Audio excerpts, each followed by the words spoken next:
Chapter 15 हमने section कौन सा पढ़ा था? सेक्शन 165 अपन ने पढ़ लिया था, निकालो, रिवाइज करवा रही हूँ। पेज नंबर है 160। चलो एक बार quick revision. Number of directorship की अगर मैं बात करूं तो सब सेक्शन 1 बोलता है कि मैक्सिमम कितने हो सकते हैं? 20। फिर उसमें हमने पढ़ा था कि भैया 10 तो पब्लिक कंपनी, क्योंकि काम हैवी है ना, ठीक है। फिर हमने बोला कि प्राइवेट कंपनी अगर डीम्ड पब्लिक कंपनी है तो काउंट होगी कि नहीं होगी? होगी। गवर्नमेंट कंपनी नहीं होगी। Very good. सबसेक्शन 2 क्या बोलता है? किसी भी कंपनी में शेयर होल्डर चाहे तो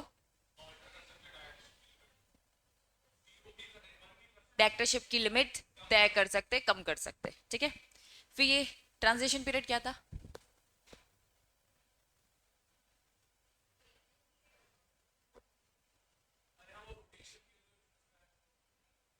20 से ज्यादा हो गया है। अगर आपकी डायरेक्टरशिप 20 से ज्यादा हो गई तो हम आपको समय दे रहे कि चुनो, किसी एक आध को कम करो। 1 साल का समय दिया था, ठीक है। चलो फिर इफेक्टिवनेस ऑफ रेजिग्नेशन में क्या पढ़ा था हमने? रिजाइन कर सकते हैं, ठीक है। उस दिन जिस दिन नोटिस एंड ऑल ये सारी चीजें पढ़ी थी, क्लियर है। चलो फिर उसके बाद हमने कुछ कमिटी ये सब पढ़ी थी और ये केस मुझे पढ़ाना था, ये केस छूट गया था। अब ये जो लंबा चौड़ा केस है, इस केस का कंक्लूजन, इस केस का कंक्लूजन ऐसा है। डायरेक्टर कितनी कंपनीज में डायरेक्टर बना घूमा? 70, ठीक है। अब उसकी डायरेक्टरशिप लिमिट को क्रॉस करती है, ठीक है। 326 डेज तक वो क्या बनता है? लिमिट क्रॉस करके अपनी डायरेक्टरशिप को रखता है। रजिस्ट्रार में कंप्लेन फाइल होती है, ठीक है। उस फाइन के लिए उसे कितना पे करना पड़ता है? 25,000 तक का फाइन, बट साथ में वो अपील भी करता है। इश्यू ये है, could the tribunal tribunal lower the fine? Case होता है, क्या ट्रिब्यूनल के पास ये पावर है कि वो फाइन को कम कर सकता है? तो इन्होंने बोला fine could not be reduce. तो कुल मिलाकर कहानी इतनी लंबी चौड़ी जो इन्होंने यहाँ दे रखी है, उसको अगर मैं शॉर्ट में बोलूँ तो कोई एक था जिसकी डायरेक्टरशिप की लिमिट क्रॉस हो रही थी, उस पर फाइन लगाया गया, उसने फाइन तो पे कर दिया, लेकिन उसने रिक्वेस्ट डाली, ऑर्डर पास करवाया कि भैया इस लिमिट को कम करो। ट्रिब्यूनल ने ऐसा कर भी दिया, लेकिन ट्रिब्यूनल के पास ये पावर नहीं है कि वो फाइन की लिमिट को कम नहीं कर सकता। नहीं, जो फाइन है उतना फाइन तो बनेगा, फाइन देने के बाद वो रिड्यूस नहीं कर सकते, ठीक है। स्टार्टिंग में ही समझकर फाइन कम करो वो बात अलग है, ठीक। चलो छोटा सा केस। इसके बाद मैंने आपको लास्ट क्लास में बताया था कि बहुत सारी बोर्ड कमिटीज होती हैं, ठीक है। तो जो ये बोर्ड कमिटीज है इसमें कुछ कमिटीज हैं। पहला कौन है? फटाफट, पहली कमेटी क्या दिख रही है? Audit committee. दूसरा नॉमिनेशन रेम्युनरेशन कमेटी। देन क्या है? Stake holder relationship committee, risk management committee, corporate social responsibility committee. अब इसमें बिछा बिछा के 10 पन्ने इन्होंने बताए। इन पूरे 10 पन्नों में वो क्या बताने वाले? कमिटी कौन है, कमिटी का काम क्या है, कमिटी का कॉम्पोजिशन कैसे होता है, कौन डायरेक्टर होते हैं, कितने लोग होते हैं, उसमें से क्या इंडिपेंडेंट नहीं होगा, ये पूरी डिटेलिंग बताइए, ठीक है। तो अभी इसको, क्योंकि ये इजी है तो इसे अभी नहीं, फ्रेश माइंड से पढ़ना है, तो फ्रेश माइंड से कमिटीज के बाद वाला पहले टॉपिक पढ़ाऊंगी, उसके बाद अपन इस कमिटी को कवर करेंगे। हाँ, पावर ऑफ बोर्ड में पहुंचो सीधा, पेज नंबर बताओ।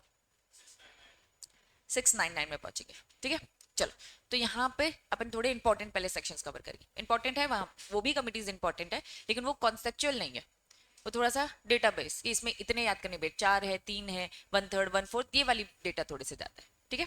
चलो अलमस बेटा, पढ़ाई चालू करें अपन। चलिए, तो सेक्शन कौन सा? 179। क्या लिखा है? तो सेक्शन 179 को चलिए पहले अच्छे से पढ़ ही लेते हैं। सेक्शन 179 के हेडिंग साहब बोलते हैं कि भैया बोर्ड ऑफ डायरेक्टर की यहाँ पे किसकी बात हो रही है? पावर की। बोर्ड ऑफ डायरेक्टर के पास पावर है कि वो जो भी काम कंपनी कर सकती है, वो कंपनी के बिहाफ में वही सारे तो काम करेंगे। अब कंपनी के मेमोरेंडम में लिखा है, ऑब्जेक्ट क्लॉज में लिखा है ये काम करना है, तो वही करेंगे ना। आर्टिकल में लिखा है ये काम करना, तो वो कौन करेगा? Board of director. चलिए, board of director can do everything that a company can allowed to do. जो कंपनीज एक्ट, जो मेमोरेंडम आर्टिकल कंपनी को अलाउ करता है करने को, बोर्ड ऑफ डायरेक्टर वो सारे काम कर सकता है, but they have to follow the rules in the company's memorandum and article. Board of director वो सारे काम कर सकता है जो एक कंपनी कर सकती है, वो कंपनी के बिहाफ में वही सारे काम करता है, लेकिन डायरेक्टर को क्या करना पड़ेगा, रूल्स फॉलो करने पड़ेंगे जो भी मेमोरेंडम आर्टिकल में दिया। Any decision made by the shareholder in the general meeting. Rules याद करो, हमने अभी बहुत सारे सेक्शंस पढ़ लिए और वो सारे के सारे सेक्शंस क्या बोलते हैं कि बोर्ड ऑफ डायरेक्टर ये काम तुम कर सकते हो, लेकिन कुछ कामों के लिए आपको किससे पूछना पड़ेगा, शेयरहोल्डर से। बिना परमिशन के आप नहीं कर सकते। हम कह रहे हैं आप सारे काम करो, लेकिन रूल्स रेगुलेशन फॉलो करो ना। और रूल्स रेगुलेशन क्या बोलते हैं कि जनरल मीटिंग में पूछो, और बिना पूछा वो काम नहीं कर सकते। However, board cannot make decision that specifically required to be made by the shareholder in the general meeting. तो सबसे पहला सबसेक्शन 1 क्या बोलता है, बोर्ड ऑफ डायरेक्टर क्या कर सकते हैं, वो सारे काम जो कंपनी कर सकती है, लेकिन मेमोरेंडम आर्टिकल में जो रूल्स लिखा है वो, और प्लस शेयरहोल्डर की परमिशन के बिना जो काम नहीं कर सकते तो आपको नहीं अलाउड है, पूछ कर ही आप करोगे। Clear. Subsection 2, any rules made by shareholder in the general meeting. अब जनरल मीटिंग में करवाती हूँ और आपसे कुछ नए रूल्स बनाती हूँ। अब जनरल मीटिंग में शेयरहोल्डर ने जो रूल्स बनाए ना, जो बोर्ड ऑफ डायरेक्टर ने जो काम किया है, उसको क्या वो इनवैलिडेट कर सकते हैं, बिल्कुल भी नहीं। वो not cancel the things that board has already done. अगर जनरल मीटिंग में कहीं नए रूल्स रेगुलेशन नया सिस्टम अगर बनता है, तो इसका मतलब यही नहीं कि बोर्ड ऑफ डायरेक्टर ने जो काम ऑलरेडी कर चुका है उस पर बात है, उस पर इफेक्ट है, as long as thing were allowed at the time.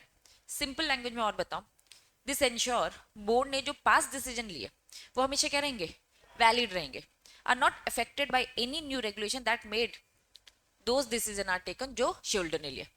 Subsection 2 बोलता है शेयरहोल्डर की परमिशन लेनी है, शेयरहोल्डर के साथ डिस्कशन करना है, और डिस्कशन करते करते कहीं न्यू रूल्स रेगुलेशन सिस्टम अगर बनते तो इसका मतलब ये नहीं कि डायरेक्टर ने जो ऑलरेडी सिस्टम बना रखा है, डायरेक्टर ने जो ऑलरेडी डिसीजन ले रखा है उसको आप इनवैलिडेट नहीं करोगे। वो तो एज पर रूल्स जो बनाए वो सही है, इसका मतलब नहीं कि शेयरहोल्डर अपनी मनमानी करेगा, वो भी उन पे इफेक्ट नहीं डालेगा जो डायरेक्टर ने ऑलरेडी बना के रखे। क्लियर है। Subsection 3 important, very very very important. Board of director exercise करते हैं ये सारे की पावर्स, ये पूरी लिस्ट दे रखी है, पूरी लिस्ट दे रखी है। सब्जेक्ट टू क्या लिखा है, resolution pass at the board meeting. थोड़ा सा वापस से फोकस करवाऊंगी, बोर्ड मीटिंग में ही ये सारी चीजें डिस्कस होगी। दैट मीन्स वो क्या कह रहे हैं, बोर्ड ऑफ डायरेक्टर सर्कुलर पास नहीं करने वाले। What do mean by circular है और या फिर बोर्ड मीटिंग, क्या डिफरेंस है इसमें। सर्कुलर मतलब कि सब आपस में बैठ के डिसीजन नहीं दे रहे, ऐसे पेपर पेपर पेपर दे दिया, जो मैं बोले थे ना स्कूल में कभी देखा होगा, टीचर एक बंदा आता है साइन करवाता है ना, तो वो सर्कुलर है। इन्होंने कहा बोर्ड ऑफ डायरेक्टर आपके पास हम ये सारी पावर दे रहे, लेकिन ये सारी पावर मीटिंग में बैठ के डिस्कस करने वाली है। आ जाओ, पहला क्या करवाना है, पैसे मंगवाने हैं अनपेड अमाउंट वाले। दूसरा बाय बैक करना है, तो board of director buy back का जो डिस्कशन है मीटिंग में बैठ के डिसाइड करेंगे, हाँ चलो बाय बैक करना है, ठीक है। फिर हम शेयरहोल्डर के पास जाकर पूछेंगे, इशू करनी है सिक्योरिटीज, डिबेंचर इशू करना है, बोरो करना है मनी, लोन लेना है, इन्वेस्ट करना है कंपनीज का फंड, लोन देना है, गारंटी देना है, अप्रूव करवाना है फाइनेंशियल स्टेटमेंट और बोर्ड रिपोर्ट, डाइवर्सिफाई करना है क्या कंपनी का बिजनेस, मर्जर रिकंस्ट्रक्शन अमलगमेशन करना है, एक्वायरिंग द कंट्रोल और substantial stake in the other company या एनी अदर प्रिस्क्राइब मैटर। तो कुल मिलाकर सीन ऐसा है।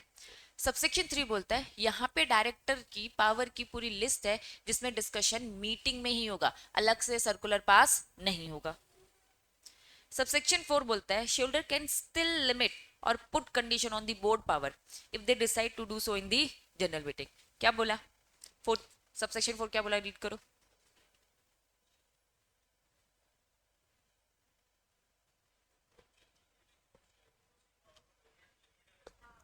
Very good. क्या बोल रहा है, शेयरहोल्डर के पास पावर है कि बोर्ड ऑफ डायरेक्टर की जो इतनी भी पावर है ना जो ऊपर दे रखी है, उसको क्या कर सकते हैं, लिमिट कर सकता है, या फिर कुछ कंडीशंस अलाउ कर सकते हैं, भाई ये कंडीशन होगी तब आप ये काम करेंगे, अदरवाइज नहीं। चलिए सबसेक्शन 1 क्या बोलता है, बोर्ड ऑफ डायरेक्टर वो सारे काम करेगा जो कंपनी कर सकती है, ठीक है। लेकिन मेमोरेंडम आर्टिकल और कंपनीज एक्ट ने बोला है शेयर होल्डर की परमिशन लेना, तो वो अगर हमने बोला ना कंपनीज एक्ट फॉलो करो, मेमोरेंडम फॉलो करो, आर्टिकल, दैट मींस उसके अंदर ही ये सब लिखा है कि शेयर होल्डर की परमिशन के बिना कुछ काम आप नहीं कर सकते। सेकेंड पॉइंट क्या बोलता है, कुछ न्यू रूल्स अगर शेयर होल्डर बनाते हैं, इसका मतलब नहीं पुराने चीजों को आप इनवैलिडेट करो, वो वैलिड ही है, ठीक है। थर्ड बोलता है मीटिंग में ही ये सारी पावर है जिसमें आप डिस्कशन करोगे, मीटिंग में डिस्कशन करोगे, सर्कुलर में नहीं। फोर्थ क्या बोलता है, शेयर होल्डर चाहे तो और कंडीशन और लिमिट लगा सकते हैं बोर्ड ऑफ डायरेक्टर को, ठीक है। चलो नीचे exception, section 8 company, section 8 company और कौन सी कंपनी, आईएफएससी पब्लिक कंपनी और प्राइवेट कंपनी अलाउ, ये डी ई एफ अभी हमने पॉइंट पढ़ा, जरा घूर घूर के देखो ये डी ई एफ कौन सा था, डी ई और एफ याद करो, very very very important. D क्या बोलता है, अगर लोन उठाना है, ठीक है। ई पॉइंट क्या बोलता है, कंपनी के पास अच्छा खासा बैलेंस शीट में फंड दिख रहा है, इसका कुछ इन्वेस्टमेंट प्लान करना है। एफ क्या बोलता है, लोन देना है, मतलब लोन लेना है या तो लोन देना है या फिर पैसा रखा है उसका इन्वेस्टमेंट का डिसीजन लेना है। ये जो डी ई एफ पॉइंट्स है इनको क्या बोला इन्होंने, क्या कर सकते, जरूरी नहीं है कि मीटिंग में बैठ के डिसाइड करो। ये किनको अलाउ किया, सेक्शन 8 कंपनी को और आईएफएससी पब्लिक और प्राइवेट कंपनी को, बोला आपको छूट है, आप इन 3 बातों को सर्कुलर के थ्रू भी जा सकते हो।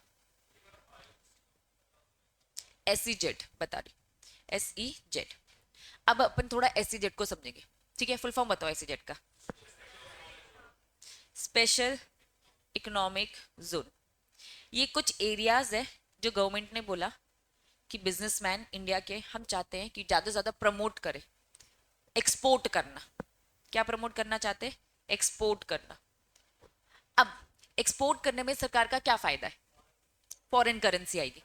तो सरकार चाहती है भाई तुम जाओ बाहर, लेकिन तुम बाहर जाओगे तो तुम्हें हम हर तरीके से हेल्प करेंगे, हम तुम्हें सब्सिडीज देंगे, हम तुम्हारी फॉर्मेलिटीज कम कर देंगे, हम तुम्हारा टैक्स कम कर देंगे, समझ रहे हो। बहुत सारी जगहों में बहुत सारे लाइसेंस लेने पड़ते हैं, वो सब हम तुम्हारे हटा देंगे। तो कुछ नहीं, पूरे तरीके से छूट दी जा रही है ताकि इंडिया के ज्यादा से ज्यादा लोग क्या करें, बाहर जाकर बिजनेस करें, ठीक है, एक्सपोर्ट करें, जिससे हमारे देश ही क्या होगा, बढ़ेगा। तो जैसे गुजरात हो गया, ठीक है, गुजरात में अभी जैसे गिफ्ट सिटी है, तो गिफ्ट सिटी को स्पेसिफिकली ये बोल रहे हैं कि इसे क्या बोल रखा है, आईएफएससी सेंटर्स बोल रखा है। फुल फॉर्म इंटरनेशनल क्या था, फाइनेंशियल सर्विस सेंटर। मतलब वहां पर अगर बैंकिंग कर रहे हो और यहाँ पे बैंकिंग कर रहे हो, स्टॉक मार्केट कहाँ है, मुंबई, वहां पे इंटरनेशनल स्टॉक मार्केट खुल गया है, इंटरनेशनल स्टॉक मार्केट वहां खुल गया है, ठीक है, गिफ्ट सिटी में, गुजरात में, ठीक है। अब वहां पे उन्होंने कहा इंटरनेशनल करोगे तो हम आपको बहुत सारी छूट दे रहे, यहाँ और वहां उन्होंने क्या कर दिया डिफरेंस, स्टॉक मार्केट यहाँ भी तो है, मुंबई में भी तो है, वहां का अलग है, ठीक है। अब उन्होंने कहा जितने लोग वहां जाके धंधा करेंगे, उस एरिया में जाके धंधा करेंगे, उनको छूट मिलने वाली है, क्योंकि वो क्या कर रहे हैं, गवर्नमेंट की फॉरेन करेंसी को इधर लाने में एक तरीके से उनको फायदा भी मिल रहा है, भाई विन विन सिचुएशन होगी ना, गवर्नमेंट को भी फायदा उनको भी फायदा। तो एसईजेड स्पेशली कुछ नहीं, बस गवर्नमेंट की एक वन ऑफ द स्ट्रैटेजी है जिससे वो क्या करना चाहती है, प्रमोट करना चाहती है फॉरेन करेंसी को। अब एसईजेड बहुत वाइडर टर्म है, आईएफएससी को बोलूं वो स्पेसिफिकली गुजरात के गिफ्ट सिटी की ही बात हो रही है, दैट्स इट। लेकिन मैं आपको बस वाइडर टर्म बताती हूँ, क्यों, क्योंकि अभी इतनी जरूरत नहीं है, लेकिन हाँ सेकंड ग्रुप में इस पे पूरा चैप्टर है आईएफएससी में, फिर जब हम पूरा चैप्टर पढ़ेंगे तो आपको समझ में आएगा, स्टॉक मार्केट, बैंकिंग हो गया, ये सब आईएफएससी उस एरिया से बिलोंग करने वाली कंपनीज की बात हो रही। दैट मीन्स मैंने एक कंपनी खोली आईटेक्स, यहाँ खोली तो नॉर्मल है, लेकिन जाके गिफ्ट सिटी में उस एरिया में जाके खोली तो मेरी क्या कहलाएगी, आईएफएससी प्राइवेट कंपनी कहलाएगी, आईएफएससी पब्लिक कंपनी। तो जितने लोग वहां खोल रहे ना उनको ये सारी छूट मिल रही, बात समझ में आई, नेचर से नहीं, वेरी गुड, रजिस्टर्ड ऑफिस में वहां होना चाहिए वहां, क्योंकि हम वहां गुजरात को भी प्रमोट कर रहे हैं, ठीक है, वहां एक एनवायरमेंट बन गया है, सब इंटरनेशनल वाले हैं, सब आसपास वाले, तो फील ऐसा रहेगा कि सब आसानी से काम हो पाएगा ना, गढ़ बन गया वो धीरे धीरे अब, ठीक है। तो वो बहुत ही ज्यादा, तो वो इतनी डिटेलिंग है, वो आपका पूरा एक चैप्टर है, तो पढ़ेंगे अपन ऑब्वियसली। जितने लॉज होंगे ना उतना सीएस का काम ज्यादा होगा, और इसमें लॉस तो है ही ना, लॉ तो बच्चा जहां मिलेगा सब जगह, ठीक है। चलो वापस आएंगे, सेक्शन 179 का कोड समझ गए, 179 क्या बोलता है, पावर। चलो अब इन्होंने जनरल जनरल बातें करी, भैया बोर्ड के पास जनरल पावर है, वही जो भी हमने पढ़ा, वो सारे काम करेगा जो कंपनी करेगी, एक्सेप्ट कंपनीज एक्ट, क्या बोला, conference of the general meeting, मतलब शेयर होल्डर की परमिशन की बात हो रही है, शेयर होल्डर और आर्टिकल में जो बातें लिखी है प्लीज उसका ध्यान रखो, ठीक। अब यहाँ पे सब सेक्शन 1 पूरा का पूरा रिपीट, अभी वही पढ़ा पूरा, बस मैंने आपको प्रेजेंटेशन डिफरेंट में बताया कि भैया जनरल मीटिंग का ध्यान रखना, एक्ट में जो बोला, मेमोरेंडम आर्टिकल में जो बोला, बस उसका ध्यान रखना। अदरवाइज बोर्ड ऑफ डायरेक्टर वो सारे काम कर सकता है जो एक कंपनी करती है, उसके बिहाफ में वही कर रहा है। सब रेगुलेशन 2 क्या पढ़ा था? अगर जनरल मीटिंग में कोई नया लॉ बनता है तो वो डायरेक्टर के पुराने काम को इनवैलिडेट नहीं करेगा। वो भी वैलिड है, ये भी वैलिड है, दोनों वैलिड है। रीड करो।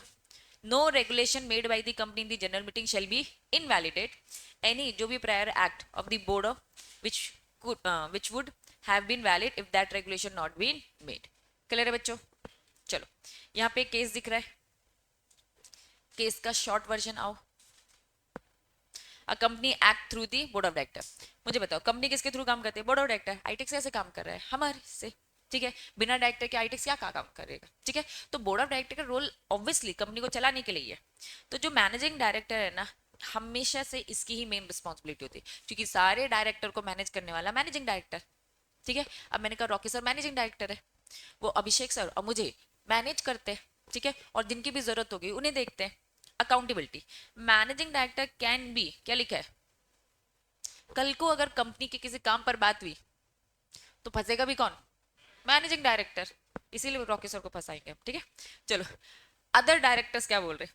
दे can only be held responsible if they are directly involve in the managing the company's activity. बाकी डायरेक्टर के सबूत इकट्ठे करने पड़ेंगे कि वो इन्वॉल्व थे कि नहीं, क्योंकि डायरेक्टर के बीच में क्या खिचड़ी चल रही थी ये अगर मैनेजिंग डायरेक्टर को नहीं पता चलो तो वो काहे का मैनेजिंग डायरेक्टर? वो तो उसे कंट्रोल कर रहा था, उन पर नजर रखता था, ठीक है। अब जो फंसेगा, ठीक है, अभिषेक सर फंसेंगे, मैं नहीं फंसूंगी, ठीक। तो कुल मिलाकर केस बस ये कह रहा है, कंपनी को रिप्रेजेंट करने वाले ना उसके बोर्ड ऑफ डायरेक्टर होते हैं, और पूरे बोर्ड ऑफ डायरेक्टर को कंट्रोल करने वाला ना मैनेजिंग डायरेक्टर होता है। तो मैनेजिंग डायरेक्टर ही ऑफेंस में फंसेगा मेनली। अब बाकी डायरेक्टर का चेक किया जाएगा, इन्वेस्टिगेट किया जाएगा कि कौन कौन उस टाइम पर इन्वॉल्व था, फिर उस हिसाब से, है ना। ऐसा नहीं है कि सब इन्वॉल्व हो सकता है किसी के पास प्रूफ हो कि वो नहीं था, उस टाइम पे नहीं था, डिस्कशन किया इन लोगों ने, उसके एब्सेंस में ये सब किया, तो वो फिर सबूत से ही मानेंगे। अगर सबूत नहीं दिखा पाए तो इनोसेंट पर्सन भी फंसेगा, इसलिए हमेशा सबूत रखने चाहिए। और बीइंग अ सीएस आप इतने सारे काम करोगे, आपको हर चीज का सबूत रखना है, और हर चीज का सबूत रखना इज मीन्स रिटन डॉक्यूमेंट। कोई भी डिस्कशन हो रहा है मीटिंग में ना, कहेंगे चलो सब साइन करते हैं। क्यों बोला है बोर्ड रेजोल्यूशन पास करना है? क्यों मिनट्स बनाई जाती है? मिनट्स में लिखा होता है इसने फेवर किया, इसने फेवर किया, इसने फेवर किया, इसने रिजेक्ट किया। बोर्ड रेजोल्यूशन में साइन किया जाता है कि हाँ हम उस टाइप पे प्रेजेंट थे, वोटिंग इस तरीके से हुई। तो हर तरीके से रिटर्न, क्यों रिटर्न? ताकि कल को एज अ सबूत प्रूफ दिखा सके, ठीक है। चलिए, अब ये सेम पॉइंट, सब रेगुलेशन 3 अभी मैंने बताया, क्या बताया मैंने, बताओ।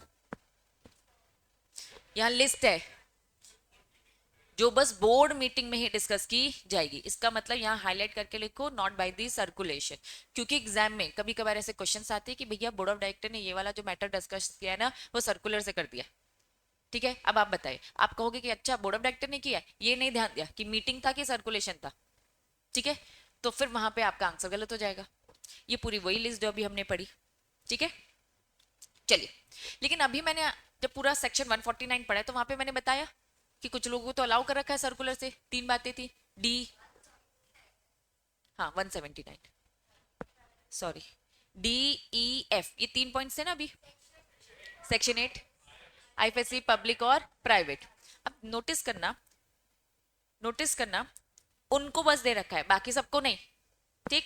चलो, अब यहां से आ जाओ, जो बोर्ड ऑफ डायरेक्टर की जो पावर है जो अभी हमने इतनी पढ़ी कि भैया बोर्ड ऑफ डायरेक्टर क्या करता है, कंपनी के सारे काम वही करता है।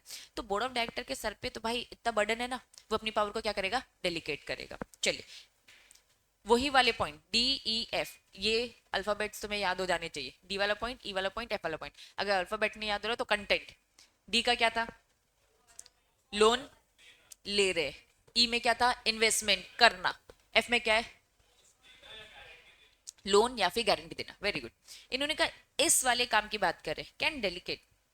बोर्ड ऑफ डायरेक्टर बस क्या करेंगे, बोर्ड मीटिंग कराए, बोर्ड मीटिंग में रेजोल्यूशन पास करे, और रेजोल्यूशन पास कर कर अपना काम इन्हें डेलीकेट कर सकते। तो किसे किसे कर सकते हैं, कमिटी ऑफ डायरेक्टर्स। अब बहुत सारी कमिटीज हैं, ठीक है, तो कमिटीज को हम ये काम डेलीकेट कर सकते हैं, या फिर मैनेजिंग डायरेक्टर, या फिर मैनेजर, या फिर कंपनी का कोई भी प्रिंसिपल ऑफिसर। हम कंपनी के किसी ऑफिसर को दे सकते हैं, एमडी को दे सकते हैं, मैनेजर को दे सकते हैं, या फिर कमिटी ऑफ डायरेक्टर्स। हमने कमिटी को दे दिया भैया तुम ये काम संभालो, ठीक है। चलिए, सबसेक्शन 3 को ही continue, committee of director, managing manager, ये सेम रिपीट करे, बस ऊपर प्रेजेंटेशन अच्छा था, ये सेम बातें वही करे।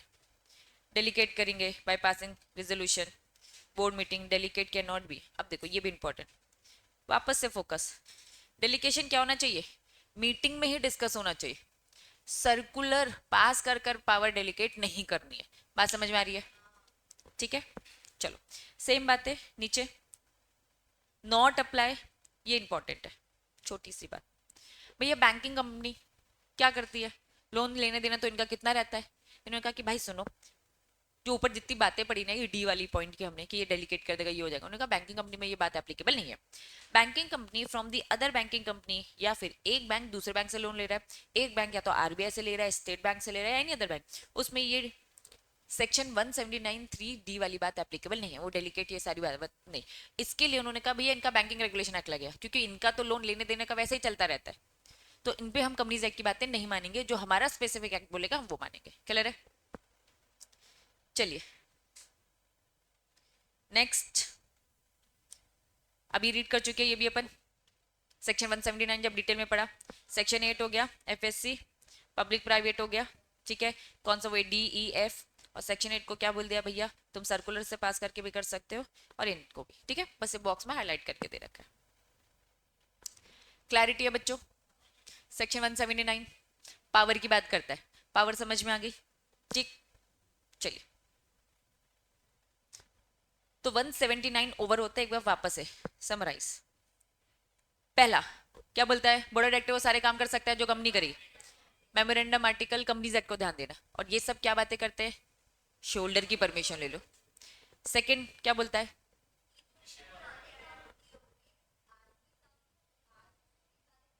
वेरी गुड, आज नया रूल बनाओगे तो पुराने काम को इनवैलिडेट नहीं करोगे, ठीक है।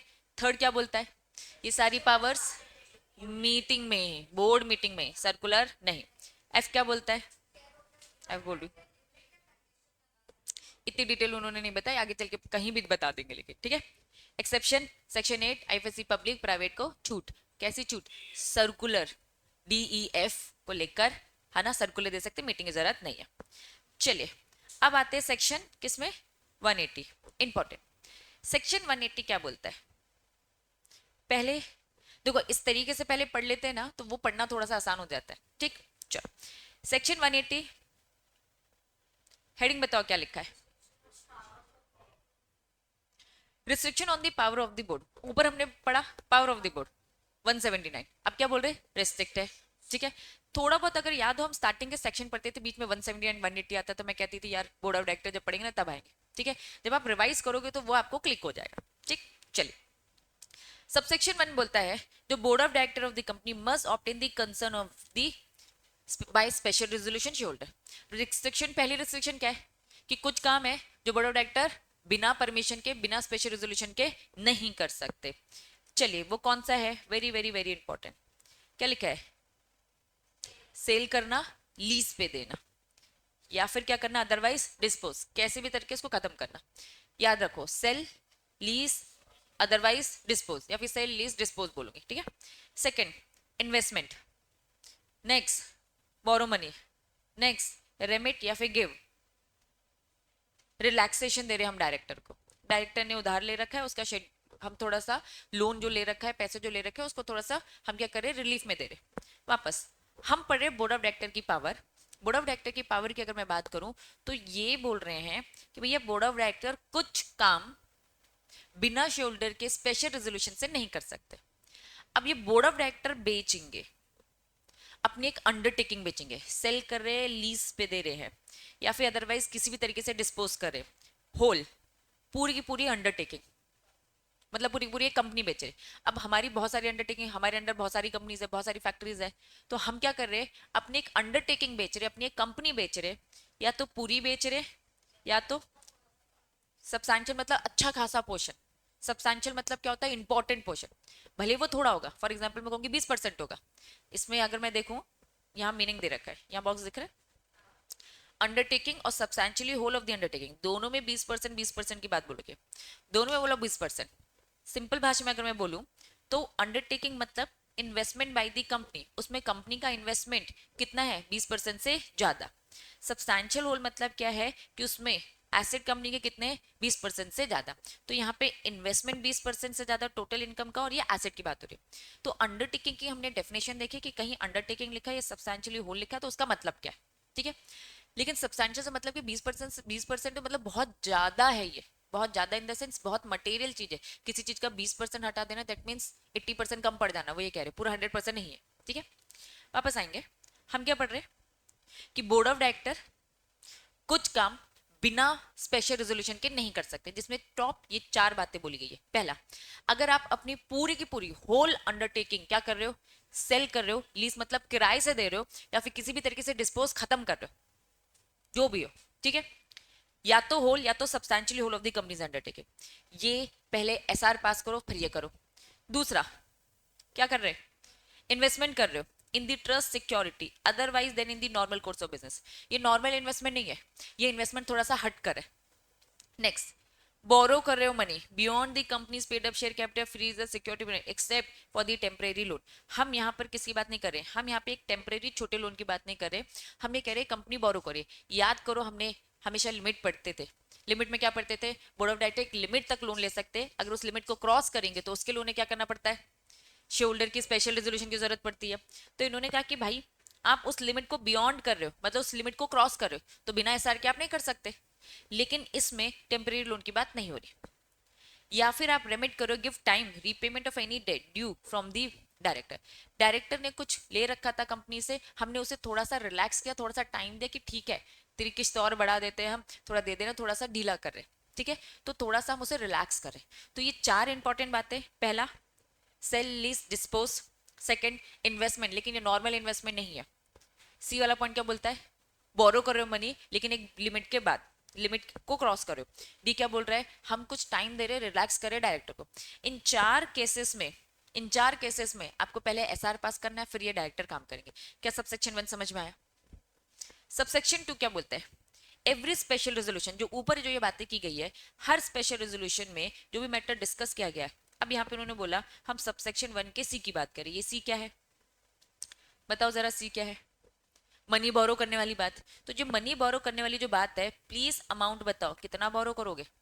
स्पेशल रेजोल्यूशन में लिखा होना चाहिए कि भैया आपने 4 करोड़ 10 करोड़ 20 करोड़ का अमाउंट बोरो किया। तो ये पॉइंट बस क्या कह रहा है, प्लीज स्पेशल रेजोल्यूशन में लिखा होना चाहिए कितना अमाउंट कंपनी ने बोरो किया। पहला और दूसरा समझ में आया।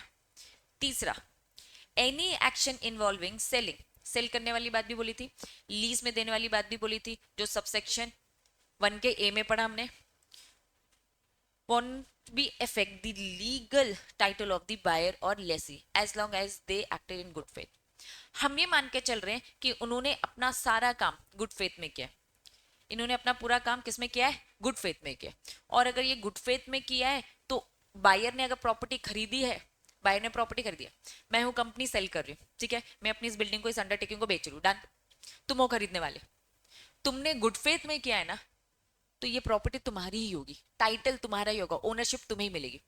मैंने इसे किराए में दिया है ना, मैं लेसर हूं, तुम क्या हो, लेसी, ठीक है। अब लेसी इसको रेंट पे चलाएगा, मतलब उसने गुड फेथ में काम किया। पहला दूसरा तीसरा समझ में आया, पक्का समझ में आया। चलो चलो चलो वापस आओ, है ना, कल से छुट्टी मिल जाएगी तुम लोग को। हाँ वही तो, चलो पढ़ो, चलो चलो चलो जल्दी, इंपॉर्टेंट सेक्शन 180, सेक्शन 180 का सबसेक्शन 1 समझ में आ गया। 2 क्या बोल रहा था बताओ, जो रेजोल्यूशन पास करोगे उसमें कितना अमाउंट बोरो कर रहे हो, स्पेसिफिकली उसने सी की बात करी ना, तो सी में बोला जो अमाउंट आप बोरो कर रहे हो वो लिखा होना चाहिए। नेक्स्ट, थर्ड पॉइंट क्या बोलता है कि अगर गुड फेथ में काम किया है तो भाई जो बायर है जिसने खरीदा कंपनी से, जो लेसी है जिसने लेसर से लिया, उन्होंने कहा उसके टाइटल पे बात नहीं आएगी क्योंकि उसने अपनी तरफ से तो सारी चीजें सही करी है, अगर कंपनी की तरफ से कल को कुछ गलत पाया जाता है तो भी ये प्रॉपर्टी उसकी ही होगी। बात समझ में आ गई। चलो फोर्थ पॉइंट, जो शेयर होल्डर है can set specific condition on the sale lease disposal of the company asset including how the company how the money from the sale should be used। Share उन्होंने कहा company ने बेचा था, company के पास पैसा आया होगा, कंपनी ने अपनी एक अंडरटेकिंग बेची, जो पैसा आया, शेयर होल्डर चाहे तो can set the specific condition, वो क्या कर सकता है, कंडीशन बता देगा कि भाई जो ये सेल आपने किया ना, इसका जो पैसा है, उसका जो पैसा है किस तरीके से यूज होगा, मतलब हमने शेयर होल्डर को पावर दे दी। बच्चों हेडिंग में ही लिखा है साफ कि बोर्ड ऑफ डायरेक्टर की पावर में क्या है, रिस्ट्रिक्शंस है। मतलब यहाँ पे आकर शोल्डर बीच बीच में उंगली कर रहा है कि भाई हम बताएंगे इस पैसे का क्या करना है, कैसे इन्वेस्टमेंट करना है। ठीक है, next, this subsection ensure the company can not reduce, लेकिन ये ध्यान रखना कि शोल्डर अपनी मनमानी ना करे कि रिड्यूस कर रहा है इट्स कैपिटल, कैपिटल कोई पूरा रिड्यूस कर पाते, ये सब नहीं कर पाए। Through any resolution transaction pass under section without following the due provision, उन्होंने कहा रूल्स रेगुलेशन फॉलो करके आप करोगे, शोल्डर भी अपनी मनमानी नहीं करेगा। तो फोर्थ पॉइंट कुल मिलाकर ये बोलता है जो आपने बेचा उससे आया हुआ जो पैसा है, शोल्डर बता सकता है, कंडीशन सेट कर सकता है, लेकिन शोल्डर मनमानी नहीं करेगा। अगर शेयर कैपिटल भी अगर रिड्यूस करना है तो प्लीज जो एक्ट में रूल्स रेगुलेशन स्पेसिफाई है उसको ध्यान पे रख के करेंगे। डन। नेक्स्ट फिफ्थ क्या बोलता है, any debt incurred by the company in the excess limit, अभी हमने सी में पढ़ा था, सी में क्या पढ़ा था, लिमिट के ऊपर अगर जाना है तो शोल्डर से पूछने का। अगर आप लिमिट क्रॉस करते हो shall only be valid if the, इन्होंने कहा अब भाई जिसने उधार दिया है, जिसने उधार दिया है ये प्रूव कर देता है कि भाई मैंने तो गुड फेथ में काम किया, मुझे नहीं पता था कि ये लिमिट क्रॉस हो रही थी, मुझे नहीं पता था इन लोगों ने शोल्डर से परमिशन ली कि नहीं ली। ठीक है, उसने अपनी तरफ से पूरी सावधानी रखी। क्या कुछ डॉक्टर से याद आ रहे, अल्ट्रा वायरस, इंडोर मैनेजमेंट, और कौन सा डॉक्ट्रिन था, कंस्ट्रक्टिव नोटिस, और ऑल्टर ईगो करके भी था जिसे लिफ्टिंग ऑफ कॉर्पोरेट विल भी बोलते हैं। ठीक है, तो कुल मिला के बस यहाँ पे कह रहा है कि आपको प्रूफ करना है कि आपने अपनी तरफ से गुड फेथ में कि आपने पूरी सावधानी बरती, तो फिर आपका ये वैलिड माना जाएगा, अदरवाइज नहीं।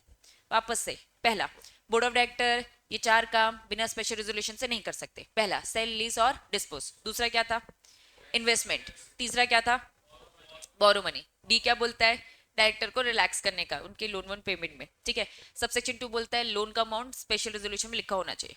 थर्ड बोलता है गुड फेथ में किया उसे उसका ओनरशिप मिल जाएगी। फोर्थ बोलता है कंडीशन लगाया जा सकता है उस पैसे का यूज कैसे करना है, लेकिन मनमानी नहीं करो। फिफ्थ बोलता है कि गुड फेथ में किया है, लेंडर हमेशा ये प्रूव करेगा तो उसके इंटरेस्ट के लिए कंपनी से दिलवाया जाएगा। अब क्योंकि आपने कोर समझ लिया है, आ जाओ सेम बातें लिखिए बोर्ड ऑफ डायरेक्टर। पहला ए पॉइंट समझ में आ गया, सेल, लीज, डिस्पोज, अंडरटेकिंग, चाहे वो आपका होल हो चाहे वो आपका सब्सटेंशियली। अंडरटेकिंग की अगर मैं बात करूं तो अंडरटेकिंग के पहले मीनिंग को पहले शॉर्ट में समझेंगे। Refer to investment by the company, company का जो इन्वेस्टमेंट है दैट एक्सीड दी कितना 20% ऑफ इट्स नेटवर्थ या फिर कंट्रीब्यूशन, कंपनी अपना पहले टोटल इनकम देखेगी उससे ज्यादा का जो इन्वेस्टमेंट जिस अंडरटेकिंग में लगा था 20% से ज्यादा का, उसे हम अंडरटेकिंग बोलेंगे। सब्सटैंशियली होल मतलब क्या, 20% और more of the companies asset. अब यहाँ पे उन्होंने अंडरटेकिंग का मीनिंग 20% और ये 20% इसका कंपनी का टोटल, और ये क्या बोलता है एसेट की बात कर रहा है। क्लैरिटी है। एक छोटा सा केस दे रखा है, केस क्या बोलता है, business of the company, undertaking of the company must be distinguish from the other property belonging to company, means undertaking was further defined the mean any business any work project। ये देखो ये undertaking का मतलब ही बता रहे, इसका मतलब क्या है, हम कोई भी बिजनेस की बात कर रहे हैं, कोई भी काम की बात कर रहे हैं, कोई भी प्रोजेक्ट की बात कर रहे हैं जिसमें वन एंगेज या फिर attempt to enterprise similar to the business trade. बात समझ में आई। फिर बी वाला पॉइंट इन्वेस्टमेंट की बात कर रहा था, investment otherwise in the trust security companies compensation receive by the result of any merger amalgamation. अब मुझे ये बताओ, मैंने इन्वेस्टमेंट को लेके बोला था ये नॉर्मल इन्वेस्टमेंट नहीं है, ये इन्वेस्टमेंट थोड़ा सा हट कर है। कैसा इन्वेस्टमेंट है, हमारी कंपनी ने मर्जर अमलगमेशन किया, फॉर एग्जांपल वोडाफोन कंपनी और आइडिया कंपनी, तुम हो आइडिया कंपनी, ये है वोडाफोन, ये वोडाफोन कंपनी यहाँ पर मर्ज होने वाली है, तो वोडाफोन कंपनी को एक कीमत दी गई होगी, कुछ एक पैसा दिया होगा, उस पैसे की इन्वेस्टमेंट की बात हो रही है कि ये पैसा कहाँ लगेगा। वापस इन्वेस्टमेंट हो रही है otherwise in the trust security of the amount, investment merger amalgamation से आया हुआ पैसा कहां लगेगा ये शोल्डर से पूछ कर डिसाइड किया जाएगा, लेकिन हम यहां पर ट्रस्ट सिक्योरिटी की बात नहीं कर रहे, उसके अलावा कहीं भी इन्वेस्टमेंट शोल्डर से पूछो वो डिसाइड करवाएंगे। नेक्स्ट बोरो मनी क्या था, एक लिमिट के अंदर तक कर रहे हो तो डायरेक्ट है, लिमिट के बाहर कर रहे हो तो special resolution. Borrow together with the money already borrowed, आप पूरी कैलकुलेशन करोगे, पुराना और नया सब मिक्स कर कर देखोगे कि भैया लिमिट तो क्रॉस नहीं हो रही है। लिमिट क्या दे रखी है, aggregate of the paid up free reserve security premium. अब हमने ये समझा था, हम यहाँ पे टेम्परेरी लोन की बात नहीं कर रहे, ठीक है, हम लॉन्ग टर्म लोन की यहाँ पर बात कर रहे। ठीक। कंपनीज बैंक इन दी ऑर्डिनरी, इन्होंने कहा कि भैया ऑर्डिनरी कोर्स ऑफ बिजनेस के लिए अगर आप कोई लोन लेते हो तो आप ले सकते हो, कोई दिक्कत नहीं, लेकिन ये सारी बातें किस पे नहीं लगेगी, बैंकिंग कंपनी में नहीं लगने वाली। फिर उन्होंने यहाँ पे क्या समझाया है, टेम्परेरी लोन का मतलब। टेम्परेरी लोन का मतलब क्या, 6 महीने तक का छोटा शॉर्ट टर्म लोन की बात हो रही है, ठीक है। चलिए नीचे उन्होंने कहा हम रेमिट कर रहे हैं, टाइम दे रहे हैं, repayment of any debt due from the director ने कुछ पैसे उठा के रखे हैं, तो यस हम उनको थोड़ा सा रिलैक्सेशन दे रहे हैं, मतलब जो 4 महीने में देना है तो हम उसको कह रहे हैं ठीक है तुम 1 साल में दे देना, वॉट एवर जो भी है। लेकिन डायरेक्टर को भी ये रिलैक्सेशन देने के लिए भी आपको क्या करना पड़ेगा, एसआर पास करना पड़ेगा। ये चारों काम भाई बिना बिना मेंबर की स्पेशल रेजोल्यूशन से आप नहीं कर सकते। चलिए फिर कंपनी कैन नॉट पास, ये क्या लिखा है, blanket resolution boring money exceeding specify, पढ़ा था अभी ऊपर। एक्चुअल में ये ब्लैंकेट रेजोल्यूशन से मतलब इनका क्या है कि आप जनरल रेजोल्यूशन नहीं पास कर सकते। ब्लैंकेट रेजोल्यूशन के ऊपर लिखो जनरल रेजोल्यूशन, क्योंकि यहाँ पे क्या करना है, कैन नॉट लिखा है ना, तो can not pass blanket resolution मतलब can not pass general resolution. आपको करना क्या है, मतलब ऑर्डिनरी बोल सकती हूँ इसे, मतलब करना है आपको स्पेशल रेजोल्यूशन। इनको जो आपका स्पेशल रेजोल्यूशन है, ब्लैंक इन्होंने इसलिए बोला है, ब्लैंकेट नाम इसलिए बोल रखा है ताकि ये खाली ना हो, अमाउंट लिखा हो वापस। ब्लैंकेट रेजोल्यूशन से मतलब क्या, ब्लैंक नहीं होना चाहिए, आपका रेजोल्यूशन में लिखा होना चाहिए क्या अमाउंट था जो आपने बोरो किया है, एक्सीड अमाउंट, ये था सबसेक्शन 2। नेक्स्ट क्या है, सबसेक्शन 3 क्या बोलता था, जो टाइटल है बायर का, जो लेसिक जो सेल लीज कर रखा है, साफ इन्होंने बोला भैया इन्होंने अगर गुड फेथ में किया है, अगर उन्होंने सारे काम गुड फेथ में किया है तो यस इनका टाइटल बना रहेगा। फिर हमने सबसेक्शन 4 पढ़ा, स्पेशल रेजोल्यूशन। ए वाला पॉइंट, ए वाला पॉइंट क्या था, सेल लीज वाला, कैसे यूज करना है सेल प्रोसीड को, शोल्डर चाहे तो क्या कर सकते हैं, कंडीशन। फिर यहाँ पे उन्होंने बताया no debt incurred in excess, limit के बाहर नहीं, अगर लिमिट के बाहर जाना है तो आपको शोल्डर से पूछना पड़ेगा, लेकिन अगर ये लेंडर प्रूफ कर देता है उसने गुड फेथ में विदाउट, तो यस कंपनी रीपेमेंट के लिए क्या होगी, लाइबल होगी, बस उसे प्रूफ दिखाने पड़ेंगे। क्लैरिटी है बच्चों, पक्का। आ गया फिर से सेक्शन 180, अप्लाई कौन सी company, IFSC public, unless the article. इन्होंने ऐसा नहीं बोला कि नहीं लगेगा, बस बोला कि आर्टिकल में दिया है तो आर्टिकल के अकॉर्डिंग करेंगे, ठीक है, जो आर्टिकल बोलेगा उसके अकॉर्डिंग हम ये बात मानेंगे, ये अप्लाई तब होगा जब आर्टिकल में दिया, अदरवाइज नहीं अप्लाई होगा। Clear, done. सेक्शन 180 समझ में आया। चलिए अब सेक्शन 180 अगर आपको समझ में आ गया तो ये एग्जाम्पल रीडिंग में दे रही हूँ, इसको पक्के से रीड करना, थोड़ी सी और क्लैरिटी आपको आएगी कि किस तरीके से कैलकुलेशन की जाती है। नेक्स्ट हेडिंग क्या लिखा है, अब 3 सेक्शन 179 की हेडिंग बताओ, बोर्ड ऑफ डायरेक्टर की पावर। 180 रिस्ट्रिक्शन है बोर्ड ऑफ डायरेक्टर की पावर में, 181 182 181 182 181 क्या बोल रहा है, चैरिटेबल फंड। फिर क्या बोलता है 182 क्या बोलता है, पॉलिटिकल कंट्रीब्यूशन, ठीक है। नीचे भी जाओ 183 नेशनल डिफेंस फंड, इन तीनों का एक साथ सम अप, आओ बता रही मैं, एक्ट नहीं है बता रही। वेरियस कंट्रीब्यूशन, कंपनीज कंपनीज अक्सर क्या करती है, बहुत सारे डोनेशन देती रहती है, एक्चुअल में ना लॉ ही बना दिया, लॉ में प्रोविजन डाल दिया है, ठीक है, जिसकी भी सरकार हो, ये तो पॉज करके बताना चाहिए नहीं, गवर्नमेंट को पैसे से मतलब है, चाहे कोई भी कंपनी दे, जिस जो कंपनी नहीं देगी रूट जाएंगे, और रूट जाएंगे तो उसके अकॉर्डिंग लॉ बना देंगे, हाँ लेते। अब देखो सबको देना पड़ता है, चाहे वो अब बीजेपी हो चाहे वो कांग्रेस हो कोई भी हो, ठीक है, वो धंधा करना है भाई बिजनेसमैन को, क्या करना है, ठीक है। चलो हाँ, चलो इतना तो चलेगा, इतना तो क्रिटिसाइज झेल लेंगे, है ना। चलो चलो आ जाओ, various contribution made by the company. इन्होंने कहा भैया कंपनी बहुत सारे कंट्रीब्यूशन करती है। सेक्शन पहला 181 182 183, तो पहले सेक्शन के नाम, 181 क्या बोलता है, चैरिटेबल फंड, दूसरा क्या बोलता है, पॉलिटिकल फंड, नेक्स्ट क्या बोलता है, नेशनल डिफेंस फंड में भी कंट्रीब्यूशन, ठीक है। चलिए अब तीनों का थोड़ा सा एनालिसिस करेंगे, पहला चैरिटी, फिर दूसरा पॉलिटिकल, फिर डिफेंस। सेक्शन नंबर दे रखा है पहले तो, दूसरा जितनी यहां पर बातें कर रखी, चैरिटी में पैसा देना है, किसको देना है भाई, सारी कंपनीज को। नेक्स्ट पॉलिटिक्स में क्या बोला, सारी कंपनीज को देना है, डिफेंस में सारी कंपनीज को अलाउड है, कोई भी कंपनी डिफेंस में कंट्रीब्यूट कर सकती है, पॉलिटिक्स में कर सकती है, इवन किस में कर सकती है, चैरिटी में भी, नॉट अलाउड, कुछ को मना कर दिया है। इन्होंने कहा ऐसी कोई कंपनी नहीं है जिसको नॉट अलाउड, मतलब सारी कंपनी को चैरिटी में पैसा देना है।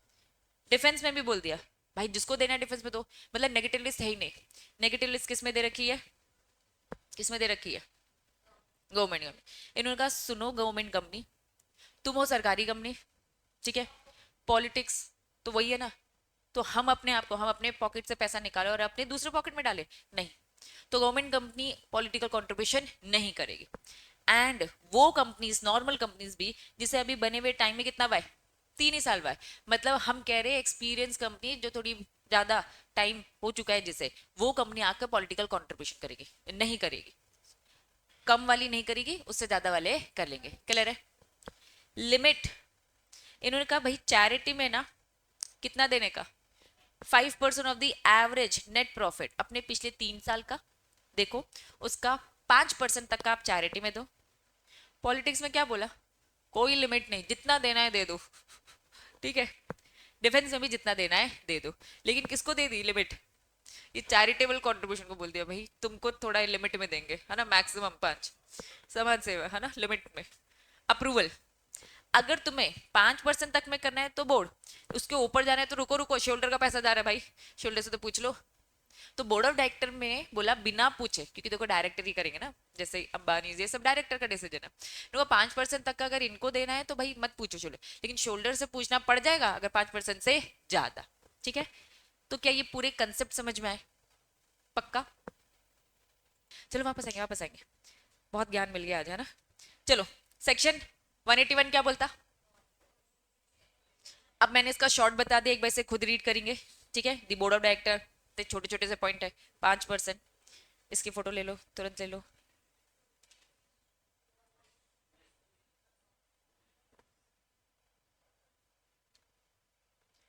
ठीक है, तो ये पूरा सम अप है, सेक्शन 181, 182, 183। जरा मुझे बताओ सेक्शन 179 क्या था, बोर्ड ऑफ डायरेक्टर की पावर। सेकंड क्या था, रिस्ट्रिक्शन, बोर्ड ऑफ डायरेक्टर की पावर में। फिर 181 हमने क्या पढ़ा, चैरिटेबल कंट्रीब्यूशन, 182 पॉलिटिकल कंट्रीब्यूशन और 183 डिफेंस। अब नेगेटिव लिस्ट में इनको अलाउड नहीं है, किनको, गवर्नमेंट कंपनीज को तो नहीं देना, और वो कंपनी जो अभी बस 3 साल से कमी हुई है इनकॉर्पोरेशन, ठीक है। तो ये सब पूरा ये पढ़ेंगे, ये पढ़ेंगे, बस उन्होंने थोड़ा ज्यादा एक्सप्लेन करके बताया। डन। चलो, अब मुझे आपको ये इंपॉर्टेंट बताना था, अब सीधा 186 आ रहा है, तो 186 से पहले हम अब ऊपर जाएंगे, ठीक है। ऊपर कहाँ जाएंगे, कमिटीज में। चलो पहुंचे वापस, सबसे पहली कमिटी पेज नंबर 682, ठीक है। 682 के नीचे आ जाओ। इन्होंने कहा भाई अगर मैं बोर्ड कमेटी की बात करूं तो बोर्ड कमेटी के बहुत सारे काम होते हैं, कमिटी ऑफन सर्व सेवरल डिफरेंट फंक्शन। कमिटी क्या क्या काम करती, तुम खुद सोचो, कंपनी के बोर्ड ऑफ डायरेक्टर के काम बहुत सारे, तो इन्होंने क्या बोला, कौन सा काम करेगी, गवर्नेंस का काम करेगी, देन कोऑर्डिनेशन का काम, देन रिसर्च एंड रिकमेंडेशन की क्या होना चाहिए। तो कमिटीज इसलिए बनाई जाती है क्योंकि इनके बहुत सारे काम होते हैं। अब इन्होंने कहा कि जो पावर है, power of the board to form a committee, committee के पास पावर है, सॉरी बोर्ड ऑफ डायरेक्टर के पास पावर है क्या बनाने की, कमिटी बनाने की। The board of director of the company drive power, article में साफ पावर दे रखा है कि बोर्ड ऑफ डायरेक्टर क्या करेंगे, अपने काम के अकॉर्डिंग अपनी अपनी कमिटी बनाते जाएंगे। बोर्ड में सब्जेक्ट टू, बस ध्यान रखना कंपनीज एक्ट का ध्यान रखना, और डेलीकेट कर सकते पावर, अभी ऊपर हमने पढ़ा था, DEF पॉइंट था एक, याद है कि बोर्ड ऑफ डायरेक्टर अपनी पावर जो भी थे, अपने काम थे, किसको डेलीकेट करे थे, कमिटीज को। Any committee so form exercise the power so dedicated, जो डेलीकेट किया गया उसे आपको करना पड़ेगा। अब बीच में सेबी भी आ जाती है, ठीक है, लिस्टेड कंपनी को लेकर। When the committee of the board director are establish, साफ इन्होंने बोल दिया है कि भैया मैंडेट, कॉम्पोजिशन, वर्किंग प्रोसीजर, सारी की सारी चीजें बोर्ड ऑफ डायरेक्टर क्या करेगा, डिस्क्लोज करेगा। लिस्टेड कंपनी को बोला तुमने कमेटी बनाई, कौन है उसमें डायरेक्टर, बताओ हमें, क्या काम कर रहे बताओ हमें, पूरा डिस्क्लोजर देना पड़ता है। अब यहाँ इन्होंने कुछ लिस्ट दे रखी है, किस चीज की लिस्ट दे रखी है, ये मैंडेटरी कमिटीज कंपनी को तो बनानी ही पड़ेगी, और सबसे पहले इसमें कौन आता है, ऑडिट कमेटी। लेकिन मैं पहले शॉर्ट में आपको हर किसी के काम बताऊंगी। आ जाओ, मैंडेटरी कुछ कमिटीज बनानी पड़ेगी। पहला क्या लिखा है, ऑडिट कमिटी। तुम सब बोर्ड ऑफ डायरेक्टर, 3 लोगों को मैंने बोला तुम ना ऑडिट का काम संभालो। ऑडिट किसका होगा, सबसे पहले तो फाइनेंशियल स्टेटमेंट्स। फाइनेंशियल स्टेटमेंट में आपका आ जाता है balance sheet, profit and loss account, cash flow, income statement, ये सब आ जाता है। आप डायरेक्टर हो, हम सब इतने सारे 20 डायरेक्टर है, क्या 20 के 20 क्या देखेंगे कि भैया फाइनेंशियल स्टेटमेंट ऐसे बनेगी, बैलेंस शीट ऐसे? नहीं भाई, हमने काम डिवाइड किया है। कमिटीज लाइक का हमने सेपरेशन किया है काम का, ठीक है। मैंने कहा तुम 3 फोकस करेंगे। अब चाहे वो सीए वाला ऑडिट करने आए, चाहे वो सीएस वाला सेक्रेटेरियल ऑडिट करने आए, तो बींगा मैंने अगर तुम तीनों को, फॉर एग्जांपल तुम दोनों को, तुम तीनों को मैंने ये काम दे दे भैया तुमको देखना है, तो कल को जो मैनेजिंग डायरेक्टर है तुमसे क्वेश्चन करेगा, बोलेगा कि भाई ऑडिट सही से हो गया ना, सारी चीजें हो गई है ना। तो आपको नजर रखनी कि पहले कंपनी के अंदर का सीए सही से अकाउंट्स बना रहा है, फिर बाहर किसी ने आके उसको चेक कर लिया है क्या उसमें कुछ गलतियां निकली है, प्लीज आप रिस्पॉन्सिबल रहोगे पूरी चीज के लिए, ठीक। चलो, तो ऑडिट कमिटी ओवरसीज करता है क्या, सारी फाइनेंशियल चीजों को लेके, financial disclosure, audit, internal control, और क्या लिखा है, risk management. Require for all the listed public company, सारे लिस्टेड पब्लिक कंपनी को बोला भैया तुम्हारे लिए तो कंपलसरी है, तुमने कंपनी बनाई है ना और तुम लिस्ट हो गए हो, तो तुम्हें क्या करना पड़ेगा, ऑडिट कमिटी बनानी पड़ेगी, क्योंकि भैया फाइनेंस का एरिया है ना, ठीक है। सर्टेन लार्ज पब्लिक कंपनीज को भी बोला हम लिमिट पढ़ेंगे, ठीक। इंश्योर ट्रांसपेरेंसी, किसमें ट्रांसपेरेंसी चाहिए, सारे के सारे फाइनेंशियल ऑपरेशन, लेकिन बस फाइनेंशियल ही नहीं, आपको मैंने क्या बोला, सीए आकर क्या देखेगा, अकाउंट, सीएस आके क्या देखेगा, लॉ के कंप्लाइंसेस। तो इन्होंने दोनों चीज की बात करी है कि भाई आप ऑडिट के लिए रिस्पॉन्सिबल है। अब वो ऑडिट चाहे सीए करे चाहे वो सीएस, सीए करेगा तो भैया किसका करेगा, फाइनेंस का, सीएस करेगा तो किसका करेगा, compliance, law compliance, regulations compliance. क्या ये बात समझ में आ रही है? तो थोड़ा मैंने ब्रॉड ओवरव्यू में आपका दिमाग थोड़ा सा ब्रॉडर किया कि ऑडिट कमिटी का काम क्या है, ऑडिट से रिलेटेड सारे काम, ठीक है। अब ऑडिट किस किस का होता है, अकाउंट्स का होता है, ठीक है, लॉस का होता है, और इंटरनली आपका मैनेजमेंट कैसा क्या चल रहा है इसको भी देखा जाता है। चलिए, नेक्स्ट कमिटी का नाम क्या है, nomination remuneration committee. Help in selecting director, इन्होंने कहा भैया डायरेक्टर की हेल्प करता है, सीनियर मैनेजमेंट की हेल्प करता है, किसमें, सिलेक्ट करने में कि भैया किसको रखना है किसको नहीं रखना है, किसको क्या काम देना है। हैंडल्स करता मैटर रिलेटेड टू क्या, रेम्यूनरेशन और एम्प्लॉयमेंट टर्म्स एंड कंडीशन, कि भैया तुम्हें नौकरी में रख रहे क्या terms and condition. Next, ensure करता है fair and balance compensation to motivate and retain to top talent. अब याद करो, हम सॉप देते थे, सर्टिफिकेट देते थे, तो यही कमेटी होती थी जो हमें बताती है भैया ये कंपनी में ये एम्प्लॉय है जो कि भैया टॉप टैलेंटेड बंदा है, इसे हमें नहीं जाने देना है। एक काम करते हैं, इसे मोटिवेट करते हैं। कैसे मोटिवेट देंगे, बोनस दे दो, या फिर क्या दे दो, शेयर्स दे दो, और भी दूसरे तरीके तरीके क्या, फैसिलिटीज दे दो। जैसे फॉर एग्जांपल मैं टाटा की बात करूंगी, टाटा कंपनी बहुत फैसिलिटीज देती है, तो ये सब क्या है, ये सब क्या है, ये एक तरीके से मोटिवेशन है। तो ये कमेटी का काम है, कमेटी तुमको पूरा टाइम सोचना है, सबको डायरेक्टर को अलग अलग काम दे दिया, भैया तुमको पूरा टाइम क्या सोचना है, किसे नॉमिनेट करेंगे, किसको नॉमिनेट करेंगे कि भैया इसको फायदा मिलना चाहिए, इसकी रेम्यूनरेशन आप डिसाइड करो। ऑडिट कमेटी का क्या काम है, ऑडिट देखो, चाहे वो सीए चाहे वो सीएस, क्लैरिटी है, कमेटी के काम समझ में आ रहे हैं। स्टेक होल्डर रिलेशनशिप, हम चाहते कंपनी दूसरे लोगों से भी, दूसरे जितने भी स्टेक होल्डर जिनका कंपनी से इंटरेस्ट है, भाई उनसे रिलेशन हमेशा से बेटर रहे। अच्छे रिश्ते रहेंगे तो भैया कंपनी ग्रो करेगी ना, हमारी ब्रांड वैल्यू भी अच्छी रहेगी। डील विद दी, क्या लिखा है, जितने शोल्डर है जो भी परेशान है, ग्रीव्ड है, ठीक है, other stake holder like the debenture holder, जो हमसे ना खुश है भैया उनकी हेल्प करो, उन्हें खुश करो। तो स्टेक होल्डर रिलेशनशिप कमेटी क्या है, स्टेक, उन्होंने कहा चाहे शेयर होल्डर हो चाहे डिबेंचर हो चाहे जितने भी लोग जिनका भी इंटरेस्ट इससे जुड़ा है, उनकी प्रॉब्लम को ठीक करो। Require the company with more than, क्या लिखा है, ये हर किसी को नहीं रखना है, यहाँ पे स्टेक होल्डर डिबेंचर होल्डर का भैया तब रखना जब आपकी कंपनी में क्या है, शेयर कितने हो, 1000 से ज्यादा हो। देखो थोड़े कम हो तो फिर इतनी जरूरत नहीं है कमेटी की। एक डायरेक्ट, कुछ डायरेक्टर को हमने क्या दे दिया है कि तुम्हें यही सब काम करना है, उसके लिए शोल्डर भी तो ज्यादा होना चाहिए, ठीक है। देन इंश्योर करता है स्मूथ कम्युनिकेशन, उन स्टेक होल्डर से क्या होनी चाहिए, स्मूथ कम्युनिकेशन, बातें होनी चाहिए कि हाँ तुम्हारा काम हो जाएगा, मत टेंशन लो, और उनको भी लगेगा कि हाँ यार कोई है जो हमारी सुन रहा है। 3 कमेटी, पहली क्या, ऑडिट, समझ पा रहे हो, ऑडिट कमेटी। दूसरी क्या, नॉमिनेशन रेम्यूनरेशन कमेटी। तीसरी क्या, स्टेक होल्डर रिलेशनशिप कमेटी। ये रिलेशनशिप कमेटी कैसे होगा, पहला क्या बोला, उनकी प्रॉब्लम को सॉल्व करो। दूसरा क्या बोला, हर किसी को नहीं रखना है, एक लिमिट क्रॉस होगी उसके बाद रखना है। लास्ट वन क्या बोलता है, उनसे कम्युनिकेशन करते रहो स्मूथ। क्लियर है। नेक्स्ट क्या लिखा, कमेटी का नाम से काम समझ में आ रहा है, फ्यूचर में क्या रिस्क आने वाले हैं, जैसे कोविड आने वाला था, कुछ लोगों ने गेस किया होगा, भले चाइना के लोगों ने किया होगा, है ना, उन्हीं को पता था, हमें तो एकदम से पता चला। ठीक है, चलो, identify, manage and monitor risk. क्या कंपनी में रिस्क आने वाला है, तो पहले क्या करो, आइडेंटिफाई करो, पता चल गया नहीं रिस्क आने वाला है, उसको कैसे मैनेज करेंगे, मॉनिटर करेंगे। हर किसी को नहीं रखना, क्या बोला, टॉप 1000। अब ये डिटेलिंग अभी मत जाओ, डिटेलिंग हम पढ़ने वाले, वैसे समझो कि हर किसी को नहीं रखना, एक लिमिट क्रॉस होगी तब। फोकस ऑन रिड्यूसिंग रिस्क, आपका पूरा फोकस क्या है, रिस्क को कम करने का। कॉर्पोरेट सोशल रिस्पॉन्सिबिलिटी, इन्होंने कहा भैया एक लिमिट क्रॉस होगी उसके बाद आपको रखना है। ओवरसीज कंपनीज, हम क्या चाहते हैं, कंपनी को बस पैसा नहीं कमाना है, कुछ सोशली रिस्पॉन्सिबिलिटीज भी है। Ensure the proper utilisation of the fund. सबके काम समझ में आ गए ना, ऑडिट का समझ में आ गया।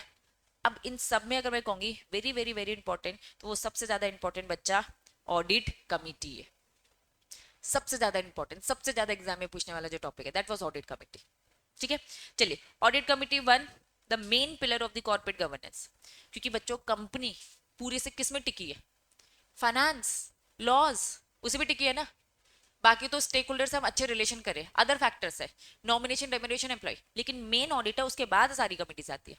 ठीक, इनका भैया सबसे मेन पिलर यही है। The main function of the audit committee, सबसे मेन फंक्शन क्या है, financial reporting, internal external audit, internal accounting, regulatory compliances. मैंने आपको शॉर्ट में बताया, एक फाइनेंस वाला साइड बताया और एक मैंने कंप्लायंसेस वाला साइड बताया। अब ये एग्जांपल दे देगा आपको, बता रहे अकाउंट बता दिया तो फाइनेंस के अंदर ही आ गया ना वो, आप डिटेल में लिखोगे लेकिन डिटेल में। चलिए, फिर उसके बाद नेक्स्ट इंपॉर्टेंट क्या लिखा है, ऑडिट कमिटी का कॉन्स्टिट्यूशन देखते हैं। चलो, ऑडिट कमिटी में कितने लोग हैं, हमारी पूरी कंपनी में 20 लोग, 20 डायरेक्टर। ठीक है, चलो, अगर 20 डायरेक्टर है तो सबसे पहले उन्होंने बोला कि भैया ये किस कंपनी को अपॉइंट कर, किस कंपनी को ये ऑडिट कमिटी बनाना है। पहला किसको बनाना है, सारी लिस्टेड कंपनी को। दूसरा पब्लिक, पब्लिक लेकिन पब्लिक में paid up turnover, paid up कितना, 10 करोड़ या उससे ज्यादा, टर्नओवर कितना, 100 करोड़, और अगर कंपनी का आउटस्टैंडिंग लोन है कितने से ज्यादा, लिमिट याद करनी पड़ेगी, तो आपको ऑडिट कमेटी बनानी है, अदरवाइज आपको बनाने की जरूरत नहीं है। और अगर बनाओगे तो उन्होंने क्या बोला, पेड अप शेयर कैपिटल जो turnover, outstanding loan, debenture, deposit है, एज द केस में भी, एग्जिस्टिंग एज लास्ट डेट, क्या देखना भाई, पिछले साल की लेटेस्ट वाली फाइनेंशियल स्टेटमेंट देखकर आप बताओगे। बात समझ में आ रही है। कुछ क्लास है जो कि अनलिस्टेड कंपनीज है जिनको ऑडिट कमेटी नहीं बनाना। किसको नहीं बनाना है, तुम ज्वाइंट वेंचर हो मत बनाओ, होली ओन सब्सिडी तुम 100% डॉर्मेंट कंपनी भैया मत बनाओ। अगर तुम इस क्राइटेरिया में आ भी जाते हो तो भी हमने आपको छूट दे दी। क्लियर है बच्चों। तो सबसे पहले हमने यहाँ पर पढ़ा, काम पढ़ा थोड़ा सा शॉर्ट में, जो फाइनेंस और कंप्लायंस रेगुलेशन है। सेकंड हमने क्या पढ़ा, किस किस को बनाना है।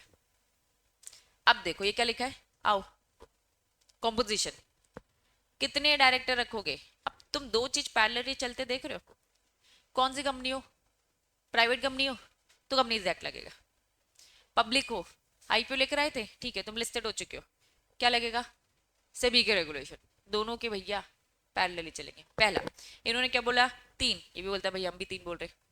ठीक, याद रखना लिस्टेड में हमेशा ज्यादा फॉर्मेलिटीज होंगी। अभी देखना, इंडिपेंडेंट डायरेक्टर, इन्होंने बोला total of the total number independent director need to be, क्या लिखा है, एक्सेप्ट सेक्शन 8। क्या बोलना चाह रहा है बताओ, लैंग्वेज रीड करो। मेजोरिटी मतलब क्या मैं हाफ बोल सकती हूँ, 51% होता है ना मेजोरिटी, मतलब आधे लोग क्या होना चाहिए। ऑडिट कमेटी में मैंने इन 3 लोग को रखा, आधे लोग क्या होने चाहिए, इंडिपेंडेंट। मेरा आधा तो 1.5 होता है तो 2 रखने पड़ेंगे मुझे इंडिपेंडेंट। ठीक है, समझ में आया। ये क्या बोलता है, सभी क्या बोलता है, at least 2/3 member audit committee independent, and in case company, ये क्या लिखा है, कुछ आउटस्टैंडिंग एसआर, एसआर मतलब special voting right, very good.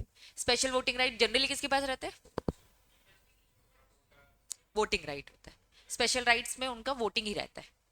अगर इसके शॉर्टकट में जाएंगे तो स्पेशल राइट्स है, लेकिन उसमें राइट्स में क्या मिलते हैं, वोटिंग ही मिलती है, क्योंकि डिसीजन मेकिंग मिलती है। ठीक है, उसकी मीनिंग में वोटिंग लिखा है।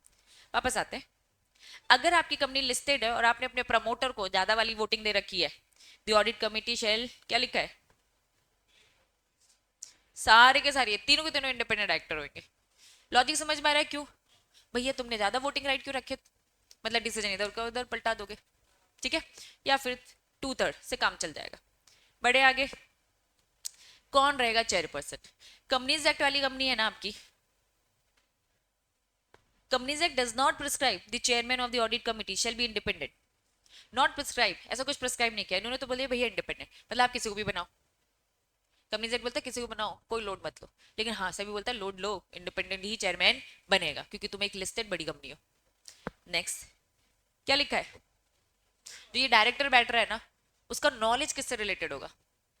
क्या चेक करते था? फाइनेंस से रिलेटेड होगा, लॉ से रिलेटेड होगा।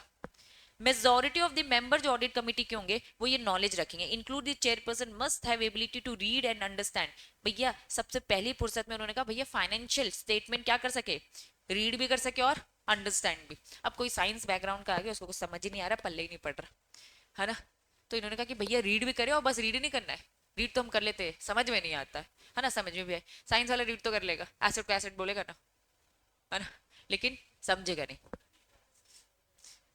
ऐसे बहुत सारे टर्म्स होते हैं जो साइंस वालों को नहीं पता रहते, लेकिन हमारे साथ भी तो यही होता है ना, हमें भी उनका नहीं पता होता है। ठीक है, चलो। ऑल द मेंबर्स, वहां क्या बोला? मेजोरिटी। डिफरेंस क्या है? डिफरेंस क्या है? उन्हें कहा मेजोरिटी को नॉलेज होना चाहिए, और उन्होंने क्या बोला? भैया सबको होना चाहिए, और इसमें से एक तो क्या होना चाहिए? एक तो क्या होना चाहिए? One of the member shall be, क्या होना चाहिए? भैया एक्सपर्ट होना चाहिए। सीए हो जाए तो बड़ा ही मजा आ जाए, एक्सपर्ट होना चाहिए ना, क्योंकि भैया क्या गड़बड़ चल रही है इसी फाइनेंशियल स्टेटमेंट से पता चलेगा। ठीक है, लेकिन ये सेबी के रेगुलेशन बोलते हैं एक्सपर्ट होना चाहिए, इन्होंने कहा मेजोरिटी को भी समझ में आता है तो चल जाएगा, है ना? वही वही, बस लिख नहीं सकते ना ये, है ना? तो एंड लिखा है एक्चुअल में, एंड मतलब दोनों, रीड एंड अंडरस्टैंड। ठीक है, चल। प्रेजेंस, इन्होंने क्या बोल दिया भाई? जब भी एजीएम होगी ना और जब भी जनरल मीटिंग होगी ना, ये लोग प्रेजेंट होने चाहिए। क्या पढ़े? Audit committee. ऑडिट कमेटी में जो डायरेक्टर है भैया यही थे ना ऑडिट का ध्यान रखने वाले, सही से ऑडिट हुआ है कि नहीं हुआ है? तो मीटिंग होगी मेंबर की, एजीएम होगी, ये लोग खड़े रहेंगे, अगर कोई क्वेश्चन आता है तो भैया यही रिप्लाई करेंगे, इसलिए हमें इनकी प्रेजेंस चाहिए। नॉट प्रोवाइडेड किसमें? कंपनीज एक्ट थोड़ा हल्का है, सेबी भारी है, ठीक है। SS2 उन्होंने कहा, एक्ट कुछ नहीं बोलता, SS2 बोलता है। SS2 क्या था? सेक्रेटेरियल स्टैंडर्ड था, बोर्ड मीटिंग था कि जनरल मीटिंग था? जनरल मीटिंग था। Provide either the chairman, SS2 ने बोला भैया हमें चेयरमैन चाहिए या मेंबर चाहिए कमेटी का, जो क्या करेगा? जनरल मीटिंग में प्रेजेंट रहेगा। लेकिन हाँ सेबी बोलता है, सेबी बोलता है audit committee, chairperson audit committee present. बात समझ में आ रही है बच्चों? चलिए अब फटाफट वाला थोड़ा। कमेटी के सेक्रेटरी, इन्होंने कहा ऐसा कुछ भी नहीं है, CS। ऑडिट कमेटी को उसके काम अच्छे से बताने के लिए बच्चा CS ऑडिट कमेटी का एक सेक्रेटरी होता है, वो सेक्रेटरी कंपनी सेक्रेटरी होता है। वो सेक्रेटरी क्या करेगा? कंपनी सेक्रेटरी क्या करेगा? ऑडिट कमेटी जो ये तीन जो डायरेक्टर है इनको, मैं सेक्रेटरी हूँ, मैं इनको बताऊंगी तुम्हारे काम क्या है, तुम्हें मैं लॉ बताऊंगी, तुम्हारी रिस्पॉन्सिबिलिटी बताऊंगी, इसलिए audit committee very very very important. ठीक है, नेक्स्ट क्या लिखा है? Presence of other, then meeting of the audit, quorum of the meeting. बच्चों अब ये रीड करने के लिए एलिजिबल हो चुके हो तुम लोग, अब तुम लोग यहाँ से रीड करोगे, समझ में आ रहा है? बस आपको कंपेयर कर करके पढ़ते जाना है, ये बोलता है, ये बोलता है, ठीक, एक बार रीड करोगे। और याद रखना कंपनीज एक्ट कम बोलता है और उसको सेट ऑफ किया जाता है by SS, secretarial standard. Done? ये समझ में आया? पहले क्या पढ़ा? समझा काम क्या होता है, लेकिन शॉर्ट में समझा। हमने मेन पढ़ा किस किस कंपनी में मैंडेटरी है, फिर हमने पढ़ा कौन इसमें कवर नहीं होता है, और फिर सीधा इन्होंने कॉम्पोजिशन बताना चालू किया। फिर बताओ क्या लिखा है? अब मैं इसे 5 मिनट के ब्रेक के बाद कराऊंगी, ठीक है? चलो 177 क्या पढ़ रहे हैं 177 में अपन? Audit committee. ठीक है, चलो 177 ऑडिट कमेटी। तो पहले हमने क्या पढ़ा? सबसेक्शन 1 क्या बोलता है? लिमिट बताता है, ठीक है। फिर हमने बोला कि क्या नहीं कवर होगा, फिर यहाँ पे पूरे सेक्शन। तो एक बार पहले आपकी इसी से पढ़ते हैं वापस, ठीक है। पहले पूरी लैंग्वेज। सबसेक्शन 1 तो हमें समझ में आ गया, क्या समझ में आ गया? कि भाई लिस्टेड कंपनी है, अदर प्रिस्क्राइब, प्रिस्क्राइब की हमने लिमिट देख ली, ठीक है। फिर कॉम्पोजिशन में हमने क्या देखा है? एटलीस्ट कितने? 3 डायरेक्टर पढ़े ना, जिसमें से मेजॉरिटी क्या होनी चाहिए? इंडिपेंडेंट। लेकिन अब हम सेबी के रेगुलेशन के साथ पढ़ रहे थे, सेबी का रेगुलेशन एक बार अच्छे से रीड कर लेना, ठीक है। फाइनेंशियल नॉलेज होना चाहिए, पढ़ा ना हमने? Chairperson including the chairperson must have ability to understand the financial statement. चलिए सबसेक्शन 2 क्या बोलता है? Reconstitution of the audit committee. Companies that already had the audit committee, वो कंपनी जिसके पास ऑडिट कमिटी पहले से थी, before the commencement of this act. ये 2013 में आया, लेकिन हमने ऑडिट कमेटी पहले से बना के रखी थी अपनी, तो वो पुराने लॉ के हिसाब से होगी। तो साफ इन्होंने बोला दोबारा से बनाओ, 1 साल का हम समय दे रहे हैं, न्यू जो रूल आए हैं उसको भी इंप्लीमेंट करो। हो सकता है पिछले जो एक्ट था उसमें 2 लिखियो, उसमें इंडिपेंडेंट को लेकर ना लिखियो बातें, मेजोरिटी को लेकर ना लिखियो कि क्वालिफिकेशन क्या होनी चाहिए। तो जो भी हमने पढ़ा ये कुल मिला के बस ये कह रहे कि नया रूल आ चुका है, हमने 1 साल का समय दिया, ऑडिट कमेटी को रिकॉन्स्टिट्यूट करो according to new law. Clear है? पहला लिमिट बताता है, दूसरा क्या बताता है? दूसरा क्या बताता है? रिकॉन्स्टिट्यूट करो। नेक्स्ट क्या बोलता है? कुछ की ड्यूटीज है, ठीक है। कुछ की ड्यूटीज क्या है?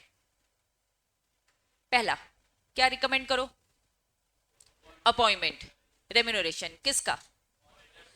ऑडिटर्स, ठीक है। ऑडिटर्स का रिकमेंडेशन, हम सब बोर्ड ऑफ डायरेक्टर है, लेकिन ये 3 डायरेक्टर मेरे ऑडिट कमेटी के, ये लोग रिकमेंड करेंगे किस सीए को बुलाना है मैं ऑडिट करने के लिए, रिकमेंड करोगे। साथ में रेम्यूनरेशन बताओगे, उसकी क्या टर्म्स एंड कंडीशन, ये तीनों ये सब रिकमेंड करेंगे। फिर बोर्ड ऑफ डायरेक्टर्स मीटिंग में डिसाइड करेंगे भैया इसको रखना है कि नहीं रखना। क्लियर है? नेक्स्ट मॉनिटर करेंगे क्या? ऑडिटर की independence and performance. Independent director पढ़ा है आपने? इंडिपेंडेंट डायरेक्टर की हमने पूरी वो लिमिट पढ़ी थी कि किसे हम इंडिपेंडेंट डायरेक्टर बोलते हैं, है ना? किसी से भी लिंक नहीं होना चाहिए, रिलेटेड प्रमोटर ये सब नहीं। तो ऐसे ऑडिटर भी, ऑडिटर की भी ऐसे इंडिपेंडेंसी होती है। ये जो ऑडिट करने आ रहा है भैया वो हमारी कंपनी का एम्प्लॉय नहीं होना चाहिए, बाहर का एकदम होना चाहिए, इंडिपेंडेंस। तो इसे भी चेक करने का काम, मॉनिटर करने का काम किसका है? Audit committee. हम पढ़ रहे हैं ऑडिट कमेटी का काम। पहला काम क्या है? ऑडिटर को अपॉइंट करना, उसका रेम्यूनरेशन के टर्म्स एंड कंडीशन रिकमेंड करता है। सेकंड पॉइंट क्या? सच में ऑडिटर इंडिपेंडेंट है, कहीं से कोई रिश्ता नाता लिंक तो नहीं निकल रहा है, तो भाई उसे चेक करो। नेक्स्ट एग्जामिन करो फाइनेंशियल स्टेटमेंट भी और ऑडिटर की रिपोर्ट। सीए ने ऑडिट कर दिया है, अब उसकी रिपोर्ट आ गई है, तो ऑडिट कमेटी तुम देखो, उसे एग्जामिन करो सब ठीक ठाक है कि नहीं। अप्रूव करना, मॉडिफाई करना, क्या? Related party transaction. कौन कौन से रिलेटेड पार्टी ट्रांजेक्शन उसको देखो, अप्रूव करो, कोई दिक्कत नहीं, और जरूरत पड़े तो मॉडिफाई। स्क्रूटनी करना मतलब क्या होता है? स्क्रूटनाइज मतलब क्या होता है? चेक करना, ठीक है, चेक करना। इंटर कॉर्पोरेट लोन और इन्वेस्टमेंट, इंटर कॉर्पोरेट लोन और जो इन्वेस्टमेंट है एज पर रूल्स रेगुलेशन हो रहे हैं कि नहीं। वैल्यू करना, अंडरटेकिंग या फिर assets of the company, company के जो एसेट्स की जो वैल्यू है वो एक्चुअल में उतनी है कि कुछ फेक वैल्यूज तो नहीं दिखा रहे। बैलेंस शीट से रिलेटेड, अकाउंट से रिलेटेड, तो आपको ये भी देखना है। इवेल्युएट करना, इंटरनल फाइनेंशियल कंट्रोल्स कैसे, आपके अंदर के फाइनेंस के जो कंट्रोल्स है, पैसा बैंक में रखा है, कौन निकाल रहा है कौन नहीं निकाल रहा है, ये सब देखना आपका काम। रिस्क मैनेजमेंट सिस्टम देखना, मॉनिटर करना and use of the fund raise through the public offer. कुल मिलाकर हम पढ़ रहे सेक्शन 177 का 1 बोलता है एप्लीकेबिलिटी, सेकंड बोलता है कि भैया पुराने के हिसाब से बने हो तो प्लीज नए के हिसाब से बन जाओ, और फिर हमने पढ़ा ऑडिट कमेटी की ड्यूटीज। क्लियर है? फिर आ जाओ, ये क्या लिखा है? Omnibus approval. चलिए, इस ऑमनिबस अप्रूवल की अगर मैं बात करूं तो पहले मैं आपको इसका मीनिंग बताऊंगी। ऑमनिबस अप्रूवल मतलब क्या होता है? बोर्ड ऑफ डायरेक्टर क्या कर रहे हैं? अप्रूवल दे रहे, granted, sorry, a board approval grant by the audit committee of the company for the related। omnibus approval मतलब क्या होता है कि जो काम थोड़े से रिपीटेटिव नेचर के, समझना। हाँ, क्या हो रहा है? हाँ सॉरी, ब्रॉड अप्रूवल, ठीक है। जो काम क्या है? रिपीटेटिव है, समझना। जो काम क्या है? रिपीटेटिव है, और क्या है? रूटीन के हैं, रिपीटेटिव रूटीन इन दी नेचर। हमें ये मालूम है कि हमारा पूरा का पूरा, फॉर एग्जांपल अगर हम नोट्स की बात करें तो एक बंदा है जिनसे हमारा पूरा प्रॉपर टाइप है, जिसे वो मार्केट के कंपैरिजन हमें थोड़े से सस्ते रेट में प्रिंट करके देता है, तो हमारा प्रॉपर टाइप है, ठीक है। तो जितने नोट्स होते हैं वो हम उसी से मंगवाते हैं। भैया जो वो नोट्स मंगाते हैं वो भैया हमारा रिलेटिव लगता है, ठीक है। अब उनके साथ ये ट्रांजेक्शन है तो ये क्या हो गए? Related party transaction. अब हमें हर बार नोट्स लगते हैं ना, कि कभी कभार लगते हैं? हर बार, हर बैच के लिए, ठीक है। अब सीएससीटी 4 बार लगता है, एग्जीक्यूटिव 2 बार, प्रोफेशनल 2 बार, 11 12 हर साल लगता है, 10th हर साल लगता है, तो बंदा है ना हमारा काम। लेकिन अब बार बार रूटीन टाइप के, ये रिपीटेटिव नेचर के, अब बार बार हम क्या करेंगे? अप्रूवल लेते रहेंगे क्या? तो उन्होंने कहा बार बार अप्रूवल लेने की जरूरत नहीं है। तो ऑमनिबस अप्रूवल एक ब्रॉड अप्रूवल है, मतलब एक ही बार में बहुत सारे ट्रांजैक्शन की अप्रूवल ले लेना, दैट वाज ऑमनिबस। बस वापस वापस वापस। ऑमनिबस अप्रूवल मतलब क्या है, एक बार में बहुत सारे मेनी ट्रांजैक्शन की अप्रूवल जब आप एक बार में ले लेते हो उसे हम बोलते हैं ऑमनिबस अप्रूवल, ठीक है। By the audit committee, audit committee ये अप्रूवल देती है किन मैटर्स को लेकर देती है, किन ट्रांजैक्शंस को लेकर, जो रिलेटेड पार्टी ट्रांजैक्शंस होते हैं, लेकिन वो रिलेटेड पार्टी ट्रांजैक्शन क्या है, रिपीटेटिव है, रूटीन वाले। Instead of seeking approval each transaction individual, हमें 11th क्लास के नोट प्रिंट कराने, चलो हम ऑडिट कमेटी से परमिशन ले। अब हमें 12th के कराने, चलो ऑडिट कमेटी से। सीएस के कराने बार बार अप्रूवल लेना, पंचायत है ना, काम डिले करता है और रिपीटेटिव है, हर साल हर समय हमें जरूरत पड़ती है, तो उन्होंने कहा इंडिविजुअल लेने की जरूरत नहीं है। Company can seek the omnibus approval for the transaction up to the certain aggregate value, एक लिमिट तक, वो लिमिट होती है 1 करोड़। वो लिमिट क्या होती है, 1 करोड़। 1 करोड़ के अंदर अंदर के जो ट्रांजेक्शन है भैया, 1 करोड़ के ऊपर है तो भैया वो ट्रांजेक्शन बहुत इंपॉर्टेंट है क्योंकि उसकी वैल्यू बहुत ज्यादा है। तो यहां उन्होंने साफ बोला एक लिमिट है, उस लिमिट के अंदर के ट्रांजैक्शन है तो आपको ऑमनिबस अप्रूवल मिलेगी, अगर उस लिमिट के बाहर है तो आपको ऑमनिबस अप्रूवल मिलने वाली नहीं है। क्या ये बात समझ में आ रही है? वापस आएंगे, मीनिंग समझ लिया, अब चलेंगे ऊपर। हेडिंग क्या बोल रहा है, omnibus approval related party transaction. Audit committee provide करता है, क्या देता है, ऑमनिबस अप्रूवल देता है, किस चीज के लिए, रिलेटेड पार्टी ट्रांजैक्शन, लेकिन subject to certain condition. Condition बताइए, 1 करोड़ के कम। अब 1 करोड़ के ऊपर ही हो, भले रूटीन का कोई फर्क पड़ता नहीं है, बड़े ट्रांजैक्शन बार बार पूछना पड़ेगा। Allow the company to carry out such transaction without seeking individual approval each time provided it's mean set criteria. Clarity, पहला क्या बोलता है, लिमिट, दूसरा बोलता है पुराने के अकॉर्डिंग थे, नए के अकॉर्डिंग बना लो। नेक्स्ट क्या बोलता है, ये सारे काम है। फोर्थ बोलता है ऑमनिबस अप्रूवल भी मिल सकती है। फिफ्थ बोलता है role in the audit, committee का क्या रोल है, must review the comment of the auditor. Auditor आता है, सीए आता है, गलतियां निकालता है, ये कैसा अकाउंट बनाए, ये तो आपने रजिस्टर मेंटेन ही नहीं कर, इसकी वैल्यू आपने सही दी ही नहीं है, आके वो उंगली कर रहा है, मतलब हमारी गलतियां निकाल रहा है। तो प्लीज कमिटी, आपका काम है, जो ऑडिटर ने कमेंट दिए है ना, उन सारी चीजों को देखो, about the internal control system देखो कहाँ फॉलो हो रहा है, ऐसी गलतियां क्यों हो रही है, फाइनेंशियल स्टेटमेंट देखो, the scope of the audit देखो। They also discuss any concern with the auditor and the management, उससे बात करो ऑडिटर से कि भाई हम क्या करें कि अब हमारा मैनेजमेंट नेक्स्ट टाइम जब आप आओ तो ठीक रहे। तो कुल मिलाकर ऑडिट कमिटी का काम क्या है, सीधा ऑडिटर से बात करने का, कि कुछ गलतियां निकाल रहा है तो देखे समझे ऐसी गलतियां क्यों हो रहा है, ताकि अगली बार फिर से रिपीट ना हो। क्लियर है? नेक्स्ट हेडिंग क्या लिखा है, ऑडिट कमिटी के पास अथॉरिटी कि वो इन्वेस्टिगेट कर सकता है any matter with in the jurisdiction. Audit committee का काम क्या था, मुझे वापस बताओ। फाइनेंशियल स्टेटमेंट देखना, कंप्लाइंसेस देखना, जो अभी ऊपर हमने पढ़ा वो सब, वेरी गुड, ठीक है। तो इन्होंने कहा कि भाई जो उसके ज्यूरिडिक्शन का, जो उसके एरिया का काम है भाई, उसका वो किसी से भी रिलेटेड इन्वेस्टिगेशन उस मैटर का कर सकता है। Can seek the external professional advice, जरूरत पड़े तो बाहर किसी बंदे को भी बुला लेगा, भैया ये चीज समझ नहीं आ रही, जरा ये बता दो, ठीक। ऑडिटर का राइट है to be heard, auditor and the key manager person have right to be heard in the meeting of the audit committee. Audit committee की जब मीटिंग होगी तो इनकी बातें सुनी जाएगी when discussing the auditor report, but they do not have voting right. Auditor, CA बैठा है बोर्ड ऑफ डायरेक्टर की मीटिंग में, डिस्कशन चल रहा है, वोटिंग थोड़ा दे सकता है, बोर्ड रेजोल्यूशन पास करने के लिए आपको बोर्ड ऑफ डायरेक्टर होना चाहिए।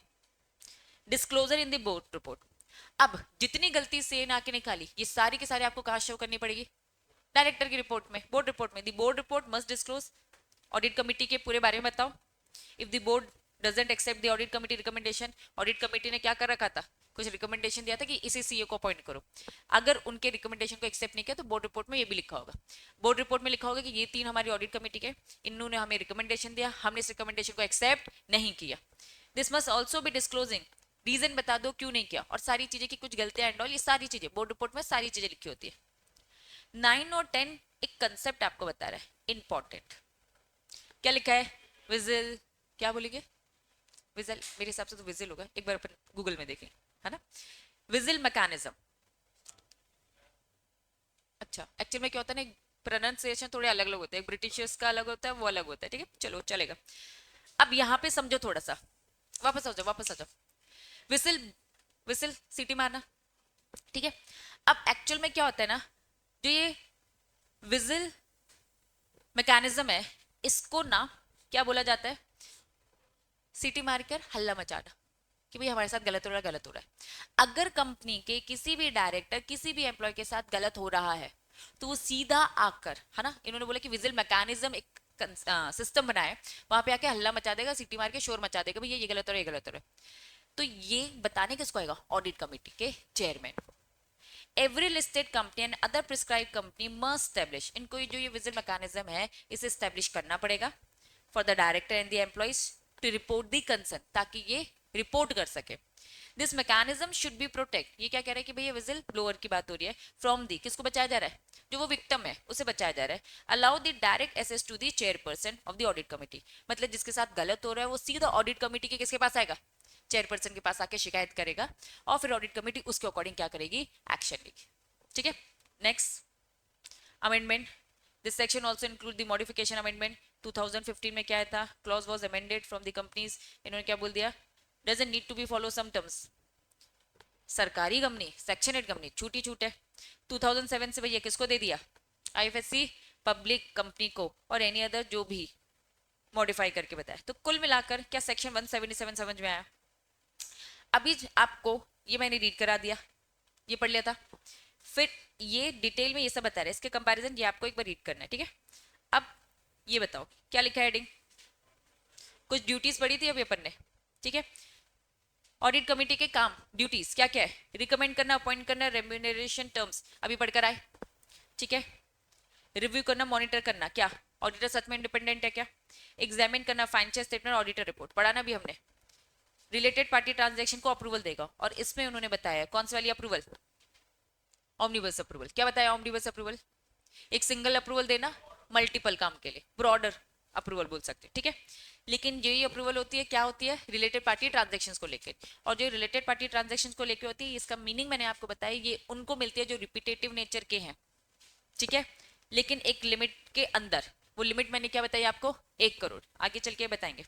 स्क्रूटनी करो, inter corporate load investment, valuation देखो सही है कि नहीं, इवैल्यूएशन करो, इंटरनल फाइनेंशियल कंट्रोल मॉनिटर करो, and use of the fund कहाँ यूज हो रहा है, और ये एप्लीकेबल किस पे नहीं है? FSc public company. क्लैरिटी पढ़ लिया था। अब यहाँ रूल्स है, ये रूल्स क्या बता रहे? ऑमनिबस अप्रूवल के बारे में। ठीक है, अब ये रूल्स आपको बता रहे हैं कि भैया audit committee after obtaining the approval of the board of directors specify the criteria for making, किन किन मैटर्स को लेकर ऑमनिबस अप्रूवल मिलेगा। Related party transaction which need to be include the following condition, अगर ऑमनिबस अप्रूवल पास करना है तो ये सारी कंडीशन आपको फुलफिल करनी पड़ेगी। अब ये पूरी की पूरी कंडीशन, ये दिख रही है, पूरी की पूरी कंडीशन इन्होंने आपको दे रखी है, दिख रहा है? 2 मिनट का पॉज लेंगे उसमें, इधर आओ। Related party transaction other then section 188। अब सेक्शन 188 इससे स्पेसिफिक तो मालूम है नहीं, निकालो आप 188, देखो क्या है।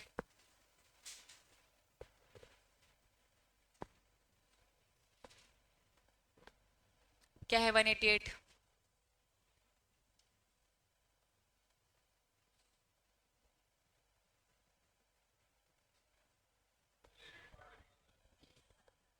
याद रखना अभी से। 188 क्या है? Related party transaction. इन्होंने कहा related party transaction other then 188। अब ये अदर देन 188 एज पर दी, अभी हमने सेक्शन 177 का 4 पढ़ा। 177 का 4 आपको ड्यूटीज बताता है। In case of transaction other than जो 188 है, audit committee does not approve the transaction, company need make to recommendation of the board. ये कह रहे भैया ये ऑडिट कमेटी की बातें करते हैं, उसके अलावा ऑडिट कमेटी की, सॉरी, रिलेटेड पार्टी की बात नहीं की ही बात करेगा, बाकी की नहीं। मैंने अभी आपको लिमिट बताई थी, ट्रांजैक्शन की लिमिट कितनी थी? ऊपर बताई थी क्या? नहीं, यहां बता के रखिए 1 करोड़। फिर उन्होंने बोला ट्रांजैक्शन बिटवीन किसके बीच में हो रहा है? होल्डिंग कंपनी और होल्डी ओन, मतलब क्या होता है? 100%। तो इन्होंने यहाँ पे बोल रखा है कि अगर ये ट्रांजैक्शन होल्डिंग और इनके बीच में हो रहा है तो ऑडिट कमिटी की रिक्वायरमेंट नहीं है। भैया हम ही अपनी कंपनी को दे रहे ना, क्या बातें समझ में आ रही है? राइट है ऑडिटर का, केएमपी का, क्या उसकी बात सुनी जाएगी, पढ़ा था अभी हमने। फिर उसके बाद disclosure of the board report, audit committee कौन है, उसके रिकमेंडेशन को हमने रिजेक्ट किया, रीजन बताओ, तो ये सब बताया जाएगा। कंपोजिशन पूरा डिस्क्लोज करो, उसका रिकमेंडेशन एक्सेप्ट नहीं किया, क्यों नहीं किया, विद रीजन बताओ। फिर सेबी का आ गया, थोड़ा सा एक में होल्ड लेंगे, मैं अभी तुम्हें सेक्शंस बता दूं पहले डायरेक्ट। आ जाओ, क्या था ये विजिल मैकेनिज्म, क्या था? Very good. इन्होंने कहा हर कंपनी को नहीं करना है विजिल मैकेनिज्म, वो कंपनी एडॉप्ट करेगी जो क्या है? लिस्टेड कंपनी है, जिसने क्या कर रखा है? पब्लिक से डिपॉजिट लिया है। कंपनी जिससे क्या लिया है? लोन उठाए from bank financial institution in excess of 50 crore, bank से 50 करोड़ से ज्यादा का लोन लिया तो बनाना है। और इसमें क्या होता है, मैंने क्या बताया था क्या होता है, बताओ क्या होता है। ऑडिट कमेटी के चेयरमैन से डायरेक्ट जाकर बात की जाती है कि भाई हमारे साथ ये गड़बड़ हुआ है। किसके लिए बना जा रहा है, डायरेक्टर के लिए, एम्प्लॉइज के लिए। shall provide the educate safeguard against the victimism of the employees director who such mechanism make the provision। इसमें बोला चेयरमैन ऑफ ऑडिट कमेटी, क्या ये बात समझ में आ रहा है। इन्होंने कहा कि अगर कोई भी डायरेक्टर फालतू का टाइम पास ये सब करे तो उनको अवॉइड भी करना है। तो कुल मिलाकर यहाँ पर ये सारी बातें बोली गई है। फिर मैंने अभी आपको क्या बताया उसके बाद, कौन सा बीच में सेक्शन है, खत्म। मतलब 177 हमने ब्रॉडली समझ लिया। बीच में बस क्या आ रहे, कंपनीज एक्ट के रूल्स आ रहे हैं और क्या आ रहे, सेबी के रेगुलेशंस आ रहे हैं, ठीक है। अब बीच में जो कंपनीज एक्ट के रूल्स आए थे वो रूल इंपॉर्टेंट, इसलिए इसको पढ़ाऊंगी मैं। ये चीज बची है, एक क्या बचा है, रोल। किसका रोल, ऑडिट कमेटी का। लेकिन एज पर क्या, सेबी। हमने कंपनीज एक्ट के अकॉर्डिंग रोल पढ़ा। कंपनीज एक्ट के अकॉर्डिंग क्या रोल था बताओ, रिकमेंड करो, टर्म्स एंड कंडीशन, ये सब रेम्यूनरेशन। और क्या था उसके अलावा, बस एक ही याद आ रहा है, स्क्रूटनी। वेरी गुड, अंदर इंटरनल कंट्रोल देखो, वैल्यूएशन करो, स्क्रूटनी करो, इंटर कॉर्पोरेट लोन, ये सब पढ़ा ना। अब ये कह रहे हैं भैया सभी बोलता कुछ एक्स्ट्रा, वो तो करना ही करना पड़ेगा, प्लस ये भी क्या करना पड़ेगा, पूरी फाइनेंशियल रिपोर्ट देखो क्या लिखा है, देखो recommendation of the appointment same लिखा है, approval payment of the statutory auditor, reviewing the management annual financial statement auditor report with the particular reference matter. देखो डायरेक्टर रिस्पॉन्सिबिलिटी स्टेटमेंट दिया कि नहीं दिया है, कोई चेंजेस है पॉलिसी में, अकाउंटिंग्स में बताओ, मेजर अकाउंटिंग एंट्रीज कुछ हुई है तो भाई बताओ, सिग्निफिकेंट एडजस्टमेंट हुआ है तो बताओ, compliance with the listing and other requirements, disclosure related party, modified draft audit report, review करो मैनेजमेंट क्वार्टरली फाइनेंशियल। ये क्या पढ़ रहे हैं हम, रोल ही पढ़ रहे, लेकिन ये रोल किसने बताए हैं, सेबी ने बताए। रिव्यू करो मैनेजमेंट स्टेटमेंट, देखो उनका उनका फंड वगैरह कैसे यूज हो रहा है, राइट इशू, पब्लिक इशू, सब देखो। रिव्यू करो, मॉनिटर करो क्या, ऑडिटर की इंडिपेंडेंस, ये तो रिपीट है। कुछ चीजें कंपनीज एक्ट की सेम है, मतलब कंपनीज एक्ट की तो बात माननी पानी है, प्लस एक्स्ट्रा पॉइंट्स। अप्रूवल दो any subsequent modification transaction, scrutiny करो, ये भी रिपीट, वैल्यूएशन करो एसेट, ये भी कंपनीज एक्ट वाला पड़ा है, इवैल्यूएशन करो सेम वही है, इंटरनल फंक्शन डिस्कस करो, ये देख रहे हो इतने सारे पॉइंट्स। क्या बात समझ में आ रही है, क्या आपको इतने सारे याद करने पड़ेंगे बच्चों, कुछ तो याद कर लो। कंपनीज एक्ट के तो पूरे याद करोगे, कंपनीज एक्ट के पूरे पॉइंट्स गिनो, कंपनीज एक्ट के कितने हैं,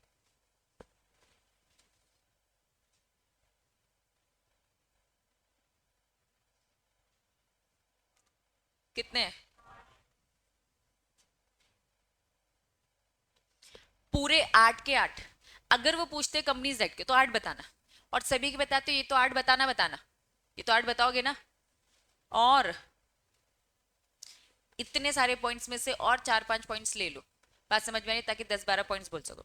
इन्होंने पूरा का पूरा ऊपर पढ़ा और उन्होंने कहा कि सुनो ऑडिट कमेटी, तुम्हें ये तो पक्के से करना है क्या, management discussion, analysis, financial management letter, internal internal audit, appointment removal, terms remuneration, ठीक है, ऑडिट का स्टेटमेंट डेविएशन की कुछ डिफरेंस तो नहीं आ रहा, ये तो पक्के से देख लेना। तो कुल मिलाकर सेबी ने एक्स्ट्रा काम बोला है, क्योंकि सेबी के काम भी, सॉरी, लिस्टेड लिस्टेड कंपनी के काम वैसे ही ज्यादा होते हैं, तो उनमें ये सारी फॉर्मेलिटीज है। तो ऑडिट कमेटी ये सारी फॉर्मेलिटीज आप एक बार इसे क्रॉस चेक कर लो, ठीक है।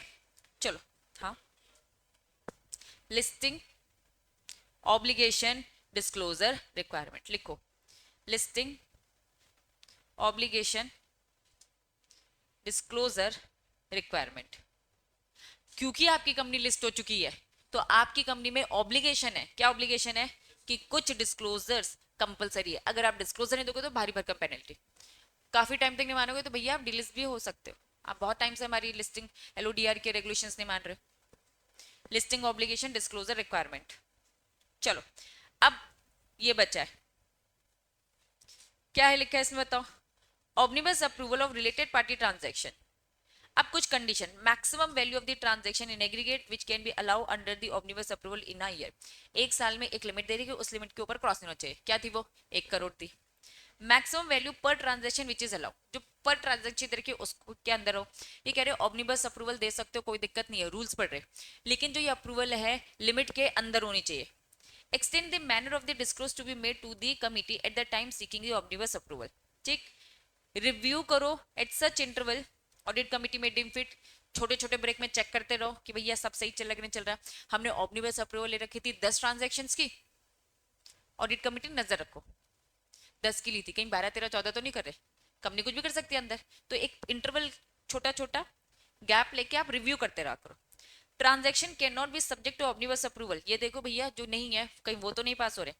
Audit committee need to be consider following factor, इन बातों का ध्यान रखेगी जब वो अप्रूवल देगी कि भाई रिपीटेटिव होना चाहिए, उन्हीं को मिले ना जो रिपीटेटिव है, और जो क्या है जस्टिफिकेशन है कि हाँ जेन्युइन है कि हाँ इसको मिलना चाहिए। Audit committee satisfy itself the need of the omnibus approval, सच में जरूरत है क्या, सच में टाइम वेस्ट होता है क्या, तो करो, अदरवाइज नहीं। ऑमनिबस अप्रूवल कंटेन, ऑमनिबस अप्रूवल ये सब लिखा होना चाहिए, कौन है रिलेटेड पार्टी उसका नाम लिखा होना चाहिए, nature duration transaction, maximum amount कितना हो रहा है, इंडिकेटिव बेस प्राइस, क्या है वो बेस प्राइस, मतलब कितने में, करंट प्राइस क्या है, formula for the variation of the price, market क्या प्राइस है, रिलेटेड पार्टी ट्रांजैक्शन है ना, तो तुम इस प्राइस में इससे खरीद बेच रहे हो तो उस प्राइस का प्रॉपर हमें जस्टिफिकेशन चाहिए कि भैया रिलेटेड से ले रहे हो, कहीं ऊपर नीचे तो नहीं है, अदर इन्फॉर्मेशन जो भी ठीक लगे। Omnibus approval valid for the period not exceeding, एक ही साल, मतलब नेक्स्ट ईयर फिर से ऑमनिबस अप्रूवल, साल में एक बार लो, दैट वाज ऑमनिबस अप्रूवल, ठीक है। Omnibus approval not be made for the transaction respect of selling disposing the undertaking, undertaking वाले ट्रांजैक्शन यहाँ पे नहीं करने, भैया पूरी अंडरटेकिंग बेच रहे। अदर कंडीशन जो भी लगे डीम फिट, क्लैरिटी है। नीचे आपको एक बॉक्स दिख रहा है, इस बॉक्स का थोड़ा shortcut form, board of director can not approve the related party transaction by using circular resolution. क्या होता है ये सर्कुलर, सर्कुलेट होना, मीटिंग होनी चाहिए। बोर्ड ऑफ डायरेक्टर ये मैटर डिस्कस नहीं कर सकते by circular. Audit committee can use circular, actual में जो ये बॉक्स दे रखा है उस बॉक्स में बहुत सारी बातें करी है, उसमें कंक्लूजन निकाला है कि भाई companies act board of director को तो मना करता है लेकिन ऑडिट कमिटी को मना नहीं करता है, और अगर ऑडिट कमिटी को नहीं मना करता है दैट मींस ये ऑडिट कमिटी सर्कुलर से रिलेटेड पार्टी ट्रांजैक्शन कर सकते हैं, because the law does not stop them from doing so. Board of director circular से रिलेटेड पार्टी ट्रांजैक्शन को अप्रूवल नहीं देगा, लेकिन कौन दे सकता है, ऑडिट कमिटी, जबकि बोर्ड ऑफ डायरेक्टर का ये पार्टी है, ये ऑडिट कमिटी, लेकिन इनको अलाउड है। क्यों अलाउड है, क्योंकि लॉ ने मना नहीं किया, लॉ में एवरीथिंग लिखी होनी चाहिए, अगर कुछ भी लिखा नहीं है दैट मींस वो काम आप कर सकते हो, इसलिए लॉ ट्राई करता है हर चीज लिखो। तो लॉ ने बोर्ड ऑफ डायरेक्टर को लेके तो लिख दिया, लेकिन ऑडिट कमिटी को लेके कुछ ना नहीं बोला है, तो मान लिया जाएगा कि ऑडिट कमिटी को अलाउड है। बात समझ में आ रही है। नेक्स्ट SS1 आता है, ये SS1 क्या था, बोर्ड मीटिंग को लेकर, ठीक है। Related party transaction outside the ordinary course of business, अगर जो रिलेटेड पार्टी ट्रांजैक्शन ये आउटसाइड दी है कोर्स ऑफ द बिजनेस, और क्या लिखा है, नॉट आर्म्स लेंथ, मतलब पास बोले तो फेयर प्राइस बोलेंगे, ये टेक्निकल उन्होंने बोला आर्म लेंथ, आर्म लेंथ मतलब क्या होता है कि फेयर, इन्होंने कहा कि भैया तुम बहुत क्लोज हो, आर्म लेंथ मतलब एक हाथ का गैप है तुम और मैं, आर्म लेंथ डिफरेंस में, दैट मीन्स तुम और मैं गैप है, गैप है मतलब कि फेयर तरीके से डील करेंगे। लिखा है नॉट आर्म लेंथ मतलब गैप नहीं है, बहुत ज्यादा क्लोज हो तो प्राइस का लफड़ा है, हाँ तो गैप रखो, प्राइस रखो। कुल मिला के बोल रहे हैं related party transaction ordinary course of business से अलग होता है, और इसमें चांसेस है, किस चीज के चांसेस है, फ्रॉड के, प्राइस के, मैनिपुलेशन के, तो ये सारी चीजें आपको यहाँ पे डिस्कस करनी पड़ेगी। तो कुल मिलाकर बोर्ड ऑफ डायरेक्टर मीटिंग में करेगा, सर्कुलर से नहीं, ऑडिट कमिटी सर्कुलर से भी कर सकता है, ठीक है। तो बोर्ड ऑफ डायरेक्टर मीटिंग में करेगा तो पूरी प्राइस ये सारी डिस्कशन करेगा जो सेक्रेटरी स्टैंडर्ड 1 बोल रहे, क्लियर है, पक्का। इसके बाद ये हमने पढ़ लिया, पढ़ा कौन सा सेक्शन ये बताओ, तो चलो अब मैं छोड़ रही हूँ, बस एक क्विक रिवीजन। सबसे पहले हमने 179 पढ़ा, बोर्ड ऑफ डायरेक्टर की पावर, 180 रिस्ट्रिक्शन, 181 2 3 चैरिटेबल, पॉलिटिकल और डिफेंस, ठीक है। फिर अभी हमने पढ़ा 177 ऑडिट कमेटी, ऑडिट कमेटी को डिटेल में हमने पढ़ लिया, बाकी कमेटी नेक्स्ट क्लास में करेंगे। आज की सभा समाप्त।